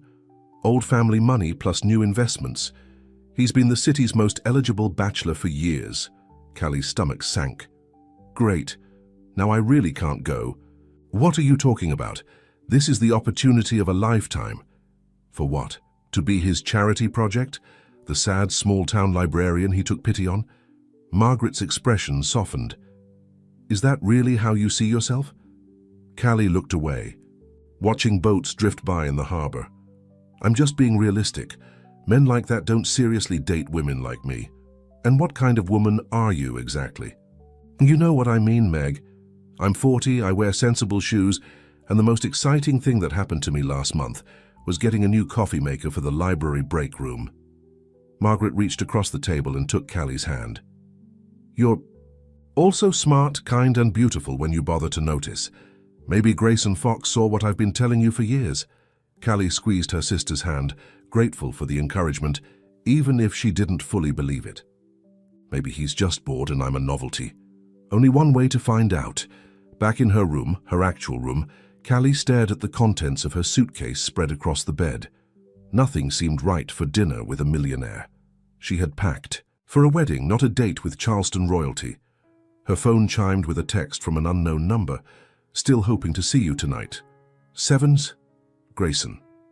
Her heart did a little flip. She sat on the edge of the bed, his business card in one hand, phone in the other. What was she doing even considering this? Before she could talk herself out of it, she typed, "I'll be there. Room service?" The response came immediately. "Perfect. Bring your appetite and nothing else." Callie felt her cheeks flush. What did that mean? Just as panic started to rise, another text appeared. "That came out wrong. I meant I'm taking care of everything. Just bring yourself." She laughed out loud, relieved. There was something endearing about his awkward recovery. The knock at her door made her jump. A bellhop stood in the hallway with a large white box. "Delivery for Ms. Monroe." Puzzled, Callie accepted the box and carried it to the bed. Inside, nestled in tissue paper, was a simple but elegant blue dress with a note. "In case you didn't pack for unexpected dinner invitations, wear this if you like. If not, wear whatever makes you comfortable." Callie lifted the dress. It was gorgeous. Not too formal, not too casual, and exactly her size. How had he known? She checked the tag. It was from a boutique in the hotel. He must have asked someone for help. The gesture was both thoughtful and presumptuous. Was she being courted or managed? Did it matter if the dress was perfect? She laid it against herself, looking in the mirror. For the first time in years, she felt a flutter of excitement about getting dressed up for a man. At precisely 7:00, Callie stood outside room 521, wearing Grayson's gift and a pair of low heels she'd packed for the wedding. She'd spent an hour on her hair and makeup, only to make it look like she'd spent 10 minutes. Natural but better. Wasn't that what women's magazines always recommended? She knocked softly, suddenly nervous. Grayson opened the door, and for a moment, all they did was look at each other. He'd changed into dark pants and a light blue button-down that somehow matched her dress perfectly. His hair was damp, as if he'd just showered, and he smelled like expensive cologne. "You look beautiful," he said finally, stepping aside to let her in. "The dress is perfect," Callie said, "and thank you. Though you didn't have to." "I wanted to," he interrupted gently. "And you would have looked beautiful no matter what you wore." The room had been transformed. The lights were dimmed, candles flickered on the dining table, and soft jazz played. From hidden speakers, a bottle of wine breathed beside 2 crystal glasses, and covered plates waited on the table. "This is a lot," Callie said, trying not to show how overwhelmed she felt. "Too much?" Grayson asked, suddenly uncertain. His vulnerability made her smile. "No, it's lovely. I'm just not used to such attention to detail." "I'm a detail person," he admitted, pulling out her chair. "Occupational hazard." As they settled at the table, Grayson revealed their dinner, low country cuisine prepared by the hotel's executive. "Chef, shrimp and grits, fresh bread, roasted vegetables." "I hope you're not allergic to seafood," he said as he poured the wine. "I probably should have asked." "It's perfect," Callie assured him. "I love shrimp and grits." "Good Southern girl," he teased. "Born and raised," she confirmed, taking a sip of wine. It was excellent, of course. Conversation flowed more easily than Callie had expected. They talked about books they loved, places they'd visited, and foods they enjoyed. Grayson was well-traveled, but spoke about his adventures without showing off. He seemed genuinely interested in her simpler life, asking questions about the library and the children who came for story time. "What made you want to be a librarian?" he asked as they moved from dinner to dessert, peach cobbler, in a nod to her sleep-talking. Callie laughed when she saw it. "I can't believe you remembered that. I'm curious if it lives up to your grandmother's recipe." "Not a chance," she said after tasting it. "Good, but missing her secret ingredient, which was? If I told you, it wouldn't be a secret." She took another bite. To answer your question, I became a librarian because books were my escape growing up. We didn't have much money, but the library was free. I could go anywhere, be anyone through stories. Grayson watched her, a soft expression on his face. You light up when you talk about books. Do I? Yes. It's refreshing to see someone so passionate about their work. What about you? Callie asked. Do you enjoy what you do, even if it wasn't your first choice? Grayson considered this. I've made peace with it.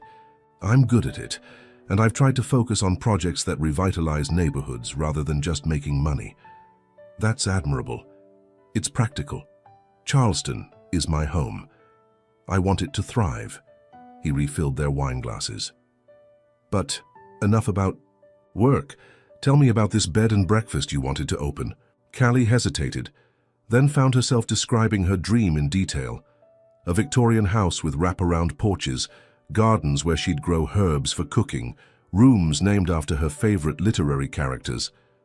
It sounds wonderful, Grayson said when she finished. Why do you talk about it in the past tense? Because dreams have expiration dates. Says who? Says reality, Callie replied. I'm 40 with limited savings and no business experience. Those are obstacles, not barriers, Grayson countered. Have you ever even looked into what it would take? Callie felt a flicker of irritation. That's easy for you to say. You probably had a trust fund to start your business. As soon as the words left her mouth, she regretted them. Grayson's expression didn't change, but something in his eyes did. I'm sorry, she said quickly. That was unfair.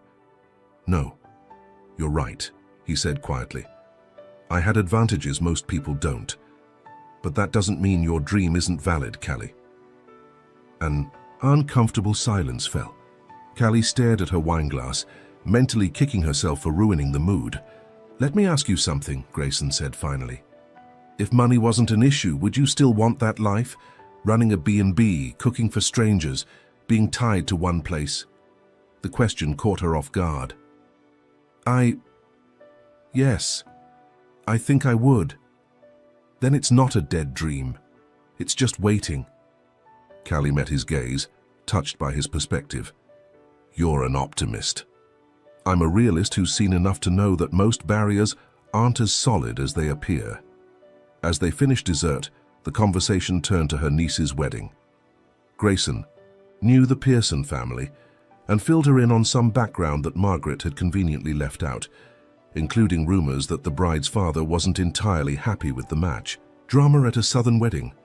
I'm shocked, Callie said dryly. Grayson laughed. It wouldn't be a Charleston society event without it. They moved to the balcony, where the night air was warm and carried the scent of the ocean.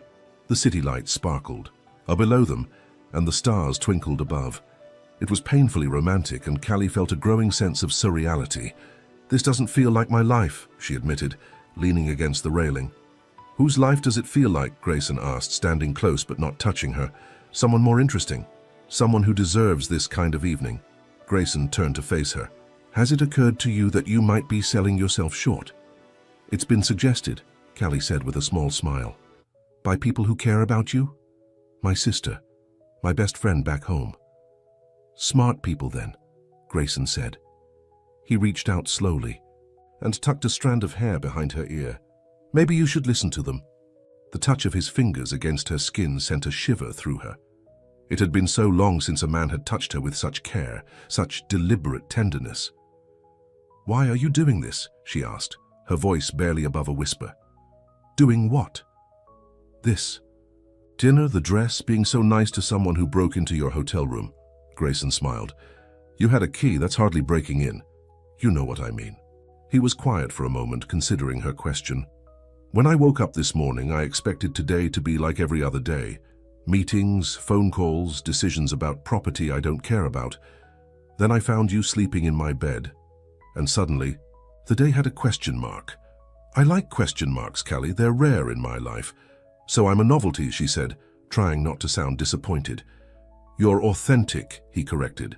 Do you know how hard that is to find in my world? Everyone wants something from me. Everyone has an angle. You're just you. You don't know me, Callie pointed out. I'm learning, Grayson countered, and I like what I'm discovering. He was standing very close now, Callie could see the faint lines around his eyes, the shadow of beard on his jaw. He was handsome in that mature, confident way that made her feel both nervous and exhilarated. "I should go," she said, though it was the last thing she wanted. "Should you?" "Yes, this is," she gestured vaguely. "This is temporary. I'm leaving after the wedding. You live here, we live in different worlds." "What if we didn't have to?" Callie laughed nervously.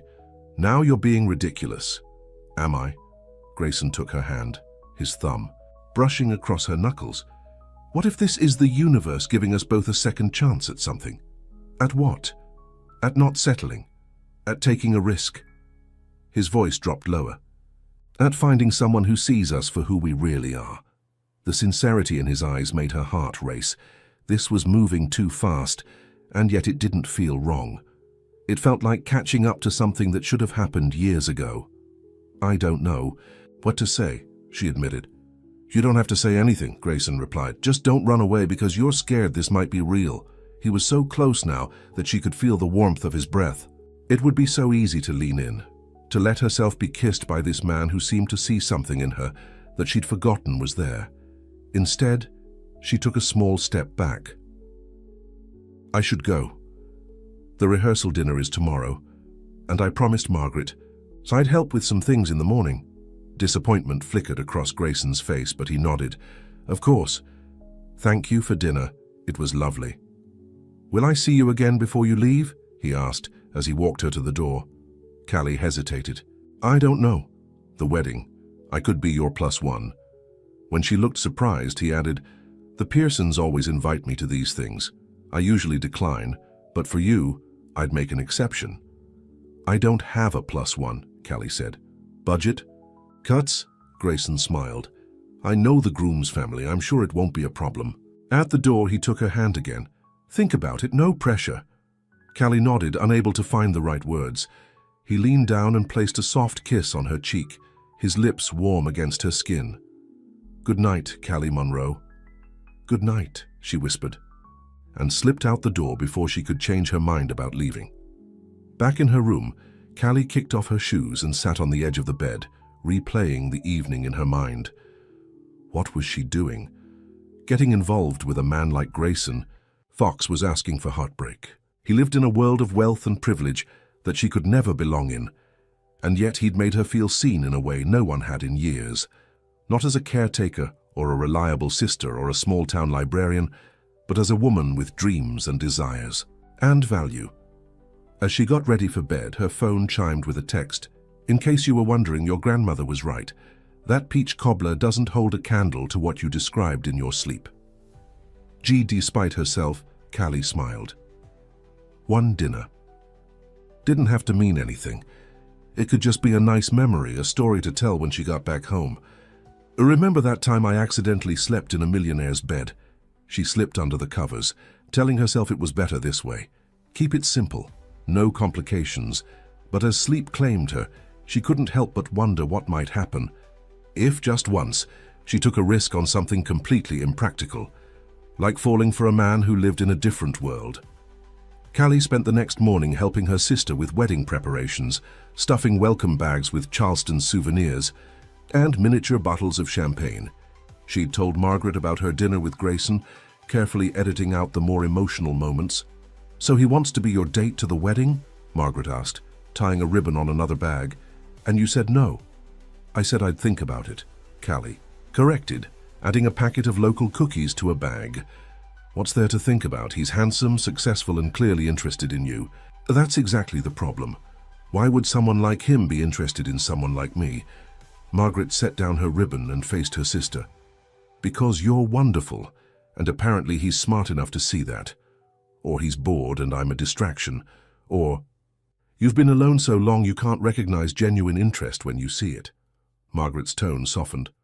"Not every man is like Richard, you know." Callie winced at the mention of her ex-fiancé, who had ended their engagement 8 years ago, when caring for her parents became too much of a burden for him. "This isn't about Richard," she insisted. "Isn't it? You've been protecting yourself ever since he left. But Mom and Dad are gone now, Callie. You don't have to keep putting your life on hold." Before Callie could respond, Her phone chimed with a text from Grayson. Morning. Hope you slept well. Any chance you're free for lunch? Margaret peeked over her shoulder and grinned. Say yes. I'm supposed to be helping you, Callie protested. We're almost done and Jenny won't be here until 2. Margaret nudged her. Go, have lunch with the handsome millionaire. Live a little. After a moment's hesitation, Callie replied, Lunch sounds nice. Where? His response came quickly. Meet me in the lobby at noon. Casual dress. Bringing you to my favorite spot. Not fancy, but authentic. At noon, Callie found Grayson waiting in the lobby.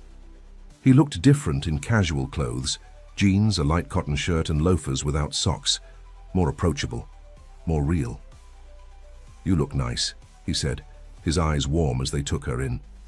She'd chosen a simple sundress and sandals, her hair loose around her shoulders. So do you, she replied, surprised by how happy she was to see him. He drove them in his car, not the flashy sports car she'd expected, but a classic Jeep Wagoneer with wood paneling. It was my grandfather's, he explained when he saw her surprise. I restored it myself. You restore cars too? Callie asked as they pulled away from the hotel. Just this one. I spent summers with my grandparents when I was younger. Some of my best memories are riding in this car with my grandfather, going fishing at dawn. This glimpse into his past made Grayson seem more human, not just a wealthy businessman, but someone with a history, with cherished memories, just like her. He took her to a small restaurant in a residential neighborhood, far from the tourist areas. It was barely more than a shack, with picnic tables outside and no air conditioning inside. Best shrimp po' boys in Charleston, Grayson said, as they joined the line of locals waiting to order. I hope you're not disappointed it's not somewhere. Fancy? Are you kidding? This is much better than fancy, Callie said truthfully. They ordered at the counter and found a spot at one of the picnic tables. The food came wrapped in paper, messy and delicious. Callie couldn't remember the last time she'd enjoyed a meal so much or company. So tell me about this wedding, Grayson said between bites. Is it going to be as over the top as I imagine? Probably worse, Callie laughed. My sister says the budget is tastefully extravagant, whatever that means. The Pearsons don't do anything small. I've known Richard Pearson, Daniel's father, for years. Business associates, not friends, he clarified. The man has strong opinions about everything, including who his son should marry. And he doesn't approve of my niece. It's not personal. Richard wouldn't approve of anyone who took his son's attention away from the family business. Grayson wiped his hands on a napkin. But enough about them. Tell me about your plans while you're here. Just the wedding stuff, really. Rehearsal dinner tonight, wedding tomorrow, then back to real life on Sunday. That's it? You come all the way to Charleston and don't see any of the city? Callie shrugged. I'm not really here as a tourist. That's a shame. Grayson leaned forward. What if I played tour guide tomorrow morning? Before the wedding, I could show you my Charleston, the places tourists don't know about. The idea was tempting. I don't want to impose on your time. You wouldn't be, he said simply. I want to show you. Looking into his earnest eyes, Callie found it impossible to say no. Okay, tomorrow morning. His smile was worth whatever complications might come from spending more time with him. After lunch, Grayson drove her back to the hotel. In the car, he asked, Have you thought any more about the wedding? About me accompanying you? Callie hesitated. I have. But I'm not sure it's a good idea. Because? Because this, whatever this is, isn't real. It's a vacation fling at best. What happens when I go back to Georgia? Grayson parked the car, but didn't move to get out. Why does something have to end just because it starts in an unusual way? Because that's how life works. People like you don't end up with people like me. Maybe you've been watching too many soap operas, he said, with a gentle teasing in his voice. Real life isn't that predictable, Callie. She laughed despite herself. Says the man who lives in a fancy hotel and sends designer dresses to women he just met. The hotel is temporary, my house is being renovated, and the dress was practical, not extravagant. His face grew serious. Don't use my circumstances as an excuse to keep me at a distance. The accuracy of his observations stunned her into silence. Come to the rehearsal dinner with me tonight, he said suddenly. What? I can't, it's for family and the wedding party, and their plus ones. His eyes held a challenge. "Unless you're still determined to hide behind excuses." "That's not fair," Callie protested. "Maybe not, but am I wrong?" Before she could answer, her phone rang. It was Margaret. "I have to take this," she said, grateful for the interruption. Margaret was in a panic. The florist had mixed up some details for the rehearsal dinner, and she needed Callie to go to the venue immediately to sort it out. "I have to go," Callie told Grayson after hanging up. "Wedding emergency. Let me drive you. It's not far. I'll walk." She needed space to think, away from his persuasive presence. Grayson nodded, accepting her decision. "Think about tonight," he said as she got out of the car. "I'll be waiting in the lobby at 6 if you decide to give us a real chance." The afternoon passed in a flurry of wedding preparations. Callie managed to fix the floral disaster, helped her frazzled niece practice her vows, and listened to Margaret fret about everything from the weather forecast to the seating arrangements. By the time she returned to her hotel room to get ready for the rehearsal dinner, she was exhausted. As she showered, she thought about Grayson's invitation.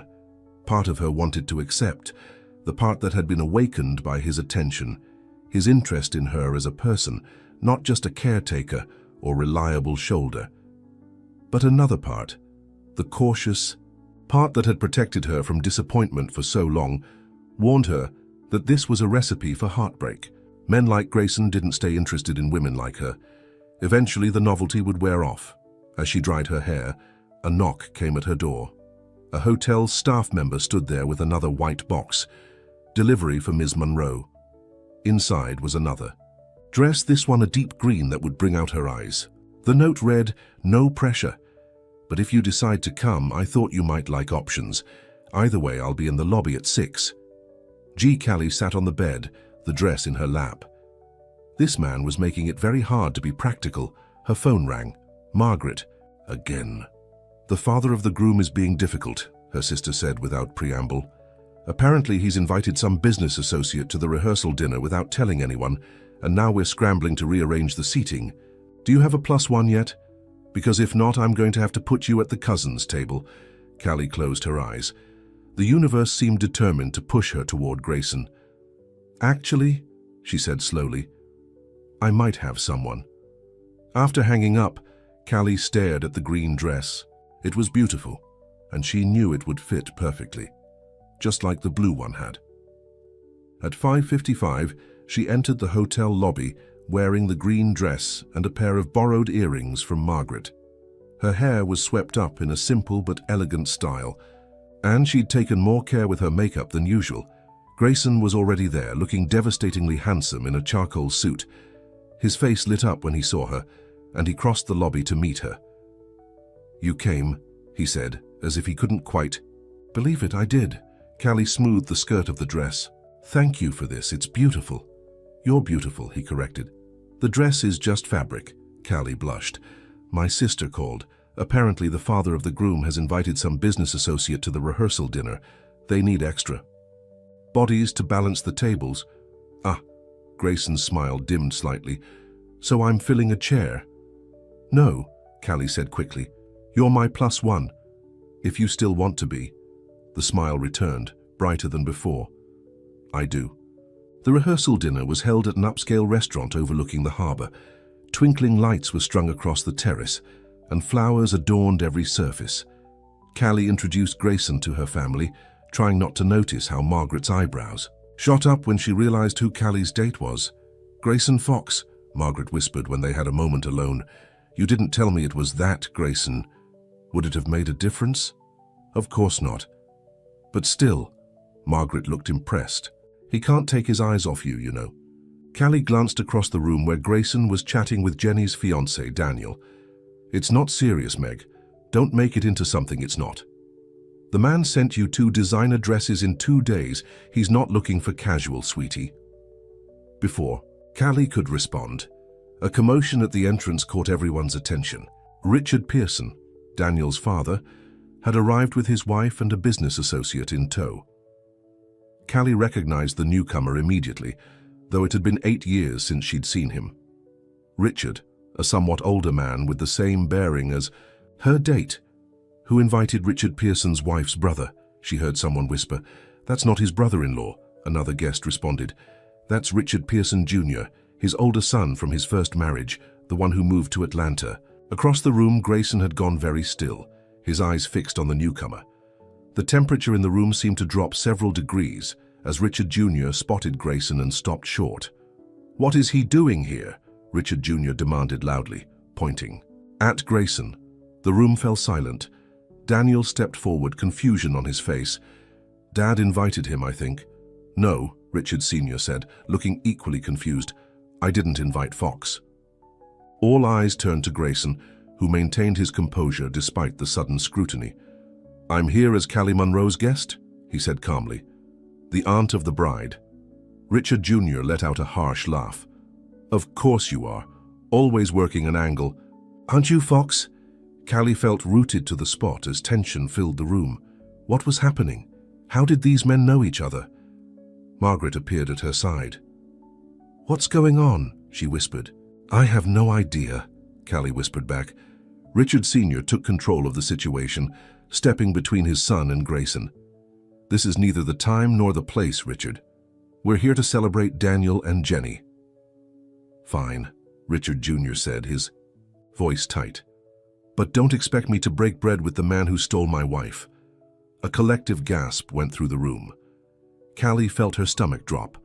Wife? Grayson had been married? To Richard Jr.'s wife? Grayson's jaw tightened, but he remained calm. That's ancient history, Richard, and not at all what happened, as you well know. What I know, Richard Jr. spat, is that I went away on business for 3 weeks and came home to find divorce papers and a moving truck. And 2 months later, she was on your arm at the Heritage Ball. That was 7 years ago, Grayson said, evenly. And Emily had left you long before she ever spoke to me. The tension was unbearable. Callie felt sick. Grayson had never mentioned an ex-wife, let alone one who had been married to someone else first. What else hadn't he told her? Jenny, the bride, looked close to tears. Daniel was trying to calm his brother while shooting apologetic looks at his fiancée. Margaret looked torn between fascination at the drama and concern for her daughter's special evening. Callie knew she had to do something. This was her fault. She had brought Grayson here. She crossed the room to where Grayson stood, still locked in a silent battle of wills with Richard Jr. Grayson, she said softly, maybe we should go. He looked down at her, regret in his eyes. I'm sorry, Callie. I had no idea Richard Jr. would be here. He lives in Atlanta now. I never would have... It's okay, she interrupted. But I think it would be best if we left. He nodded, then turned to address the room. My apologies to everyone, especially to the bride and groom. The last thing I wanted was to disrupt your celebration. Please, carry on and enjoy your evening. With dignity intact, he offered Callie his arm. She took it, feeling the eyes of everyone in the room on them as they made their exit. Outside, in the warm evening air, Callie finally breathed. What was that about? You were married to his wife? Grayson? Ran a hand through his hair, looking tired.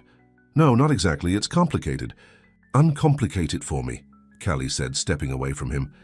Because right now I'm wondering what else you haven't told me. He sighed. Emily was Richard's wife, yes, but their marriage was over long before I met her. She left him because he was controlling and emotionally abusive.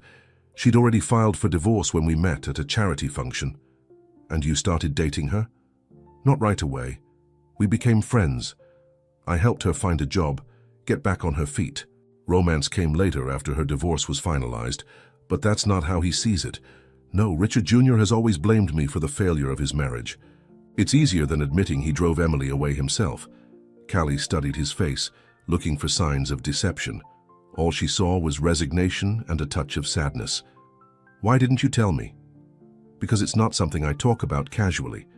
Emily. And I didn't last. The relationship was built on shaky ground from the start. She moved to California years ago. Grayson stepped closer. And because it didn't seem relevant to what's happening between us. Not relevant? Callie felt her temper flare. You don't think I deserve to know you had that kind of history with the groom's family before I brought you to the rehearsal dinner? You're right, Grayson admitted. I should have told you, but I honestly had no idea Richard Jr. would be here. He and his father barely speak. Callie wrapped her arms around herself, suddenly cold despite the warm evening. This is exactly why this us doesn't make sense. Your life is complicated, Grayson, full of history and connections and drama that I know nothing about. Everyone has a past, Callie. Not everyone's past makes scenes at rehearsal dinners. She took a deep breath, trying to calm down. I should go back inside. My sister needs me, and I've caused enough drama for one night. Callie, please, don't let this ruin what we've started. She looked at him, this handsome, complicated man who had swept into her life so unexpectedly. I don't know what we've started, Grayson, and I'm not sure either of us can finish it. She turned to go, but he caught her hand. Tomorrow morning, our tour. Please don't cancel. Callie hesitated. I don't think that's a good idea. One more chance, he said quietly. That's all I'm asking. Let me show you my Charleston. After that, if you still want to walk away, I'll respect your decision. She should say no. The practical, self-protective part of her was screaming to end this now, before she got any more invested, before she got hurt. But another part, a part that had been silent for too long, whispered that maybe, just maybe, something real was worth the risk. What time? She asked finally. Relief washed over his face. 8. I'll meet you in the lobby. 8, she confirmed, then pulled her hand from his and walked back into the restaurant, wondering if she was making the biggest mistake of her life, or finally doing something right. Inside, the party had recovered from the earlier drama. Margaret intercepted her immediately. Where's your handsome millionaire? Gone, it's complicated. Margaret's eyes were sympathetic. Men usually are. Are you okay? Callie nodded. I'm fine. Let's focus on Jenny and Daniel. This is their night. But as she rejoined the celebration, making small talk and smiling at all the right moments, Callie's mind was elsewhere, with a troubled-eyed man who had somehow managed to complicate her carefully uncomplicated life in less than 48 hours. And despite her best efforts to deny it, she was already looking forward to 8 o'clock the next morning. Callie woke early the next morning, her dreams a jumbled mess of wedding dresses and angry confrontations. After the drama at the rehearsal, dinner, she'd spent a restless night questioning her decision to meet Grayson again. Margaret had cornered her after Richard Jr. left, demanding details. Callie had shared what little she knew, which only led to more questions she couldn't answer. Are you sure you want to get involved with someone with that kind of baggage? Margaret had asked. It was a fair question. The practical answer was no. But as Callie dressed for her morning with Grayson, she admitted to herself that practicality wasn't driving her decisions anymore. She chose a casual outfit, jeans, a light blouse, comfortable walking shoes, no borrowed finery today. If Grayson was going to show her his Charleston, she wanted to be herself. At precisely 8, she found him waiting in the lobby. He wore khaki pants and a faded blue button-down with the sleeves rolled up, looking more like a local tour guide than a wealthy developer. You came, he said, relief evident in his voice. I said I would. After last night, I wouldn't have blamed you for changing your mind. Grayson's expression was contrite. I'm sorry about what happened. I never meant to cause a scene. I know. Despite herself, Callie believed him. So, what's the plan for this morning? His face brightened. I thought we'd start with breakfast at a place tourists never find, then a walking tour of my favorite spots in the old city. Lead on, Callie said, falling into step beside him as they left the hotel. The morning air was fresh, with a hint of salt from the harbor. Grayson led her down quiet side streets, away from the main tourist areas, pointing out historical details most visitors missed, hidden gardens, architectural quirks, spots where Revolutionary War heroes had once stood. How? Do you know all this? Callie asked as they paused to admire an ancient oak tree draped with Spanish moss. My grandfather was a Charleston historian. He used to take me on walks like this when I was a boy. Grayson's eyes softened with memory. He believed knowing the past was essential to building the future. Is that why you became a developer? To build the future? Partly, though not the way my father wanted. Grayson guided her down another narrow street. He saw development as profit. I see it as preservation with purpose. What does that mean? It means I buy historical properties that others would tear down, and I find ways to make them viable while keeping their character. Pride crept into his voice. Like the old textile factory we're passing now. It was slated for demolition when I bought it. Now it's affordable artists' studios and apartments. Callie looked at the renovated brick building with new interest. That's not what I expected. Because rich developers are supposed to be greedy and soulless. There was no bitterness in his tone, just gentle teasing. Something like that, she admitted. I have my share of luxury projects too, he said, but they fund the ones that matter more to me.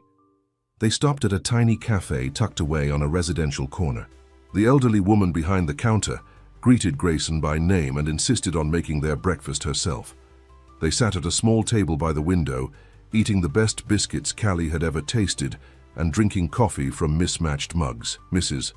Patterson has been making those biscuits since I was in high school, Grayson said.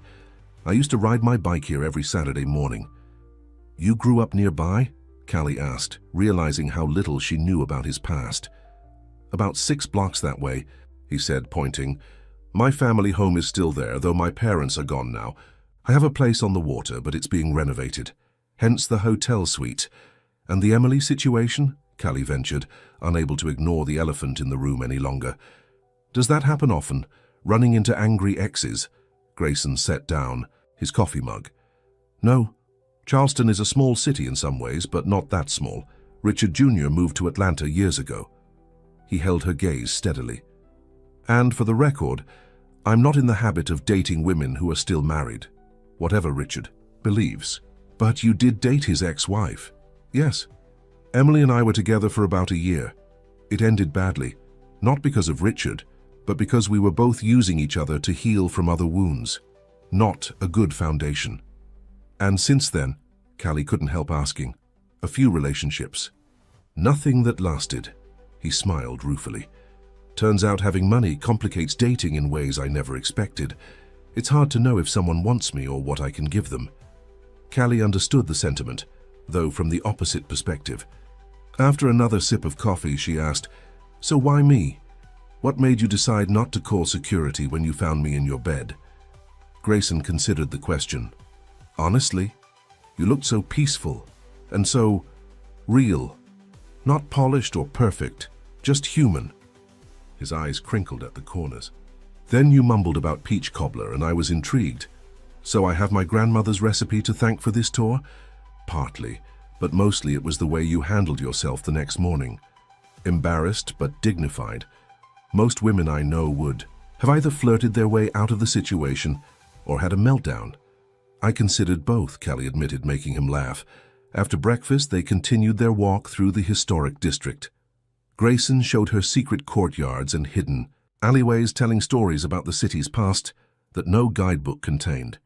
He took her to a small tucked-away park where he'd played as a child and to the bakery that had made his birthday cakes for 18 years. It was the most personal tour Callie could imagine, a glimpse not just of Charleston, but of the boy Grayson had been and the man he'd become. As the morning warmed, they found themselves at the harbor watching boats glide across the sparkling water. One last stop, Grayson said, leading her toward a weathered building that appeared abandoned. A faded sign read, Charleston Harbor Inn. What is this place? Callie asked as he produced a key and unlocked the front door. A piece of history, and maybe something more. Grayson held the door for her. After you. Callie stepped inside, blinking as her eyes adjusted to the dimmer light. The interior was dusty but intact, a grand old lobby with a sweeping staircase, antique furniture, covered in dropcloths, and floor-to-ceiling windows overlooking the harbor. This used to be one of Charleston's finest small hotels, Grayson explained, moving through the space with obvious familiarity. Built in 1895, operated until 1985. It's been empty since then. It's beautiful, Callie said, running her fingers along a wooden banister. Even under all this dust you can see it. I thought you might recognize its potential. Grayson watched her explore with a small smile. I bought it last year. Been trying to decide what to do with it. You could restore it as a hotel, Callie suggested, wandering into what must have been a dining room. These views are incredible. That's one option. Grayson followed her, but I was thinking of something more specific. Like what? Like a bed and breakfast. He said the words casually, but his eyes were intent on her face. The kind with wrap-round porches and gardens for growing herbs, maybe rooms named after literary characters. Callie froze, her heart suddenly racing. That sounds familiar. It should. It's your dream. Grayson stepped closer. I've been looking for the right project and the right person to bring it to life. Grayson, just listen, he said quickly. I'm not proposing anything crazy, just a business partnership to start. This building, your vision, we could turn it into exactly the kind of place you described. Callie shook her head, overwhelmed. Oh, you can't be serious, we barely know each other. I know enough. His voice was earnest now. I know you're smart and capable. I know you understand hospitality in a way I never could. And I know this building has been sitting empty for a year because I was waiting for the right idea. A business partnership, Callie repeated, trying to wrap her head around the concept. Based on 3 days of conversation, sometimes you just know. Grayson spread his hands. Look, I'm not asking for an answer today. The wedding is this afternoon. You go back to Georgia tomorrow. Take some time, think about it. And then what? And then call me. If you're interested, we'll talk details. If not, no harm done. His smile was gentle. No pressure, Callie. Just an open door, if you want to walk through it. Callie moved to one of the windows, looking out at the harbor. The possibility Grayson was offering was almost too enormous to comprehend. Her dream, handed to her on a silver platter. Why? She asked finally. Why would you do this? Grayson came to stand beside her. Partly because I think it makes business sense. This location, your expertise, it could be something special. And the other part? He turned to face her. Because in 3 days you've made me feel more alive than I have in years. Because when you talk about your dream, your whole face lights up. Because I think we could be good together, Callie Monroe. In business, and maybe in other ways too. His honesty took her breath away. This is insane, she whispered. Maybe. Grayson touched her cheek gently. Or maybe it's the sanest thing either of us has done in a long time. Standing in that dusty, beautiful old building, with the Charleston harbor spread out before them, Callie felt something shift inside her. The practical voice that had guided her for so long was suddenly quiet, replaced by something that felt suspiciously like hope. I need time, she said finally. You have it. Grayson's hand fell away from her face. No rush, no pressure. They left the old inn, locking the past and perhaps the future behind them. The walk back to the hotel was quieter, both lost in their own thoughts. In the lobby, Grayson stopped. I should let you get ready for the wedding. Will you be there? Callie asked. After what happened last night, I'll keep my distance. He smiled wryly. Richard Jr. is flying back to Atlanta this morning, according to Daniel, but I understand if you'd rather I stay away. Callie thought about it. No, come, just maybe sit in the back. Hope flickered in his eyes. If you're sure. I'm not sure. About anything right now, she admitted, but I know I want you there. He nodded, his expression softening. Until this afternoon, then. Callie watched him walk away, her mind spinning with possibilities she'd never allowed herself to consider before. The wedding was everything a Charleston society wedding should be, elegant, excessive, and picture-perfect. Jenny was radiant in her designer gown, and Daniel looked at her like she was the only woman in the world. Even Richard Sr. seemed to have mellowed overnight, beaming proudly as his son said his vows. Callie, seated in the family section, spotted Grayson at the back of the church. He gave her a small wave but kept his promise to keep his distance. She found herself watching him during the ceremony, wondering what it would be like to build something with him, both a business and whatever else might grow between them. At the reception, held in the garden of a historic mansion, Callie was swept up in family obligations, photos, toasts, dancing with distant relatives she barely remembered. It wasn't until the evening was well underway that she managed to slip away from the crowd. She found a quiet spot in the garden, away from the music and laughter. The night air was warm, fragrant with jasmine and magnolia. Charleston had a magic to it, she had to admit. A sense of history and possibility tangled together, hiding Grayson's voice came from behind her. Callie turned to find him watching her, a glass of champagne in each hand. He offered one to her. "Taking a break," she corrected, accepting the glass. "It's been a long day. Your niece looks happy." "She does." Callie smiled. "They both do. Young love." Grayson sipped his champagne. "Remember that feeling when anything seemed possible?" "Vaguely," Callie admitted. "It's been a while." They stood in comfortable silence for a moment, the sounds of the reception a distant backdrop. "I've been thinking about your offer," Callie said finally. "You don't have to decide now." "I know, but I've been thinking anyway." She turned to face him fully. "It's too big, Grayson, too much, too fast." Disappointment flickered across his face, but he nodded. "I understand." "No, I don't think you do." Callie set down her champagne glass. "I can't accept a ready-made dream. That's not how dreams work. They're supposed to be earned, built piece by piece." "Is that what your grandmother would say?" Grayson asked quietly. The question caught her off guard. "What?" "The woman who taught you to make peach cobbler. Would she tell you to turn down an opportunity because it came too easily?" Callie thought about her grandmother, practical but fiercely determined. "No," she admitted. "She'd probably tell me to grab it with both hands and not look back."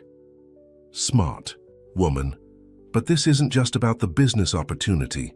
Callie met his gaze. "This is about us, whatever that means, and 3 days isn't enough time to figure that out." Grayson stepped closer. "What if we had more time?" "What do you mean?" "I'm asking you to stay, Callie, not forever, just a week or two. Get to know Charleston better, get to know me better." His eyes were earnest. "No commitment beyond that. Just time to explore possibilities." "I have a job, responsibilities." "That you could take a vacation from," he suggested. "When was the last time you took a real break?" Callie couldn't remember. Years, probably. "Stay," Grayson said again, softer this time. "Let's see if this is real or just a vacation fantasy." Before she could answer, Margaret appeared, slightly breathless. "There you are. Jenny's about to toss the bouquet, and she's looking for you." "I'll be right there," Callie promised. To Grayson, she said, "I need to go." "Think about it," he said. "Whatever you decide, I'll respect it."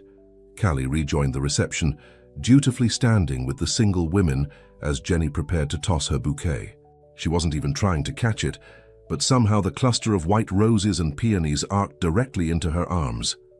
Margaret squealed with delight, while Callie stood frozen, the symbolic weight of the flowers heavy in her hands. Across the crowd, her eyes found Grayson's.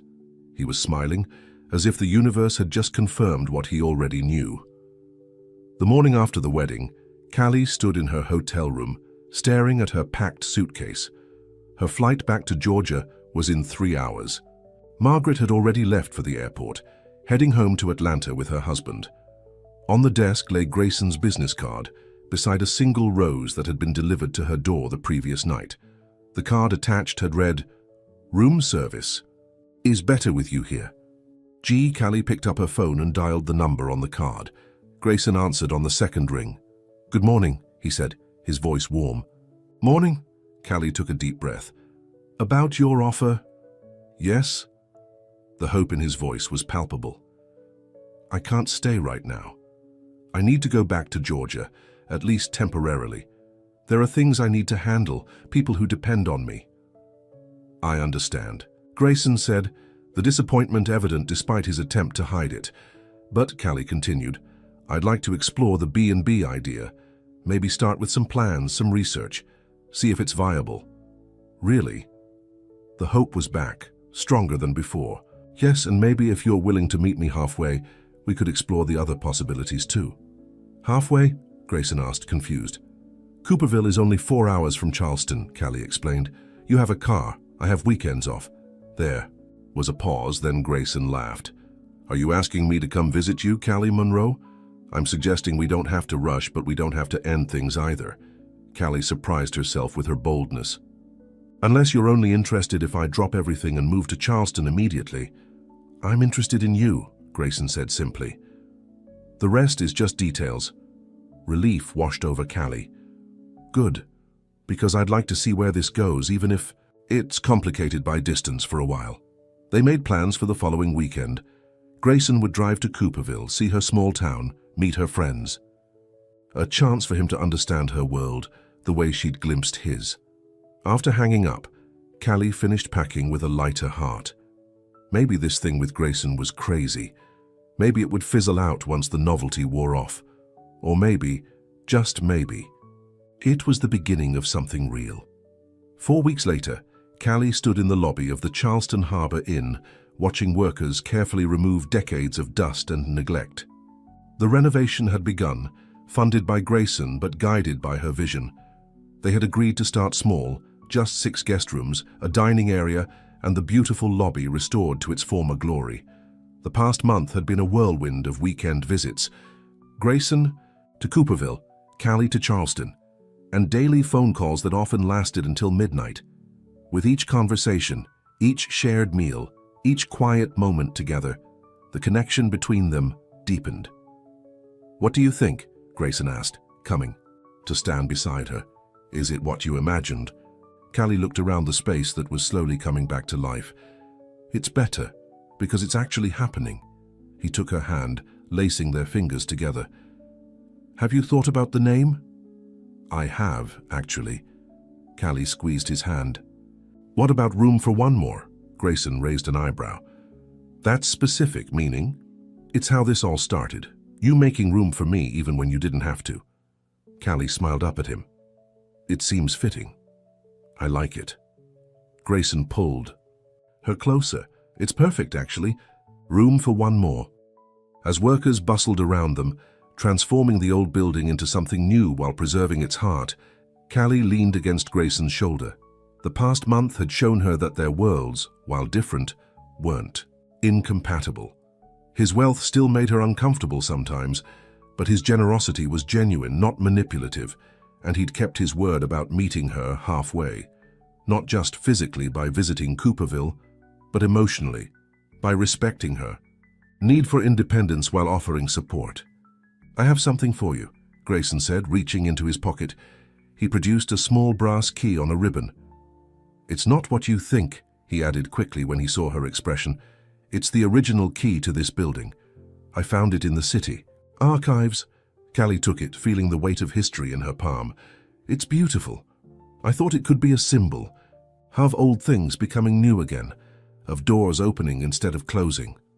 "Are you always this romantic?" Callie teased, though she was touched by the gesture. "Only with you," Grayson replied, his eyes serious despite his smile. "You bring it out, in me." Later that evening they returned to the Charleston Grand, to the suite where they had first met. Grayson had kept it, even though his house renovation was complete. "For sentimental reasons," he'd said, when Callie questioned the expense. They entered. Callie noticed something new, a small plaque beside the door that hadn't been there that morning. It read, "This room reserved for the woman who fell asleep and woke me up." "When did you do this?" she asked, touching the brass plate. "This afternoon." Grayson wrapped his arms around her from behind. "Too much?" "Maybe a little," Callie admitted, though she was smiling. "But I love it anyway." Inside, everything was as it had been that first morning. Warm lighting, soft sheets, even chocolate on the pillows. But this time there was no confusion, no embarrassment. Just 2 people who had found each other in the most unexpected way. Grayson handed her a mug of coffee, just as he had that first morning. "To new beginnings," he said, raising his own mug.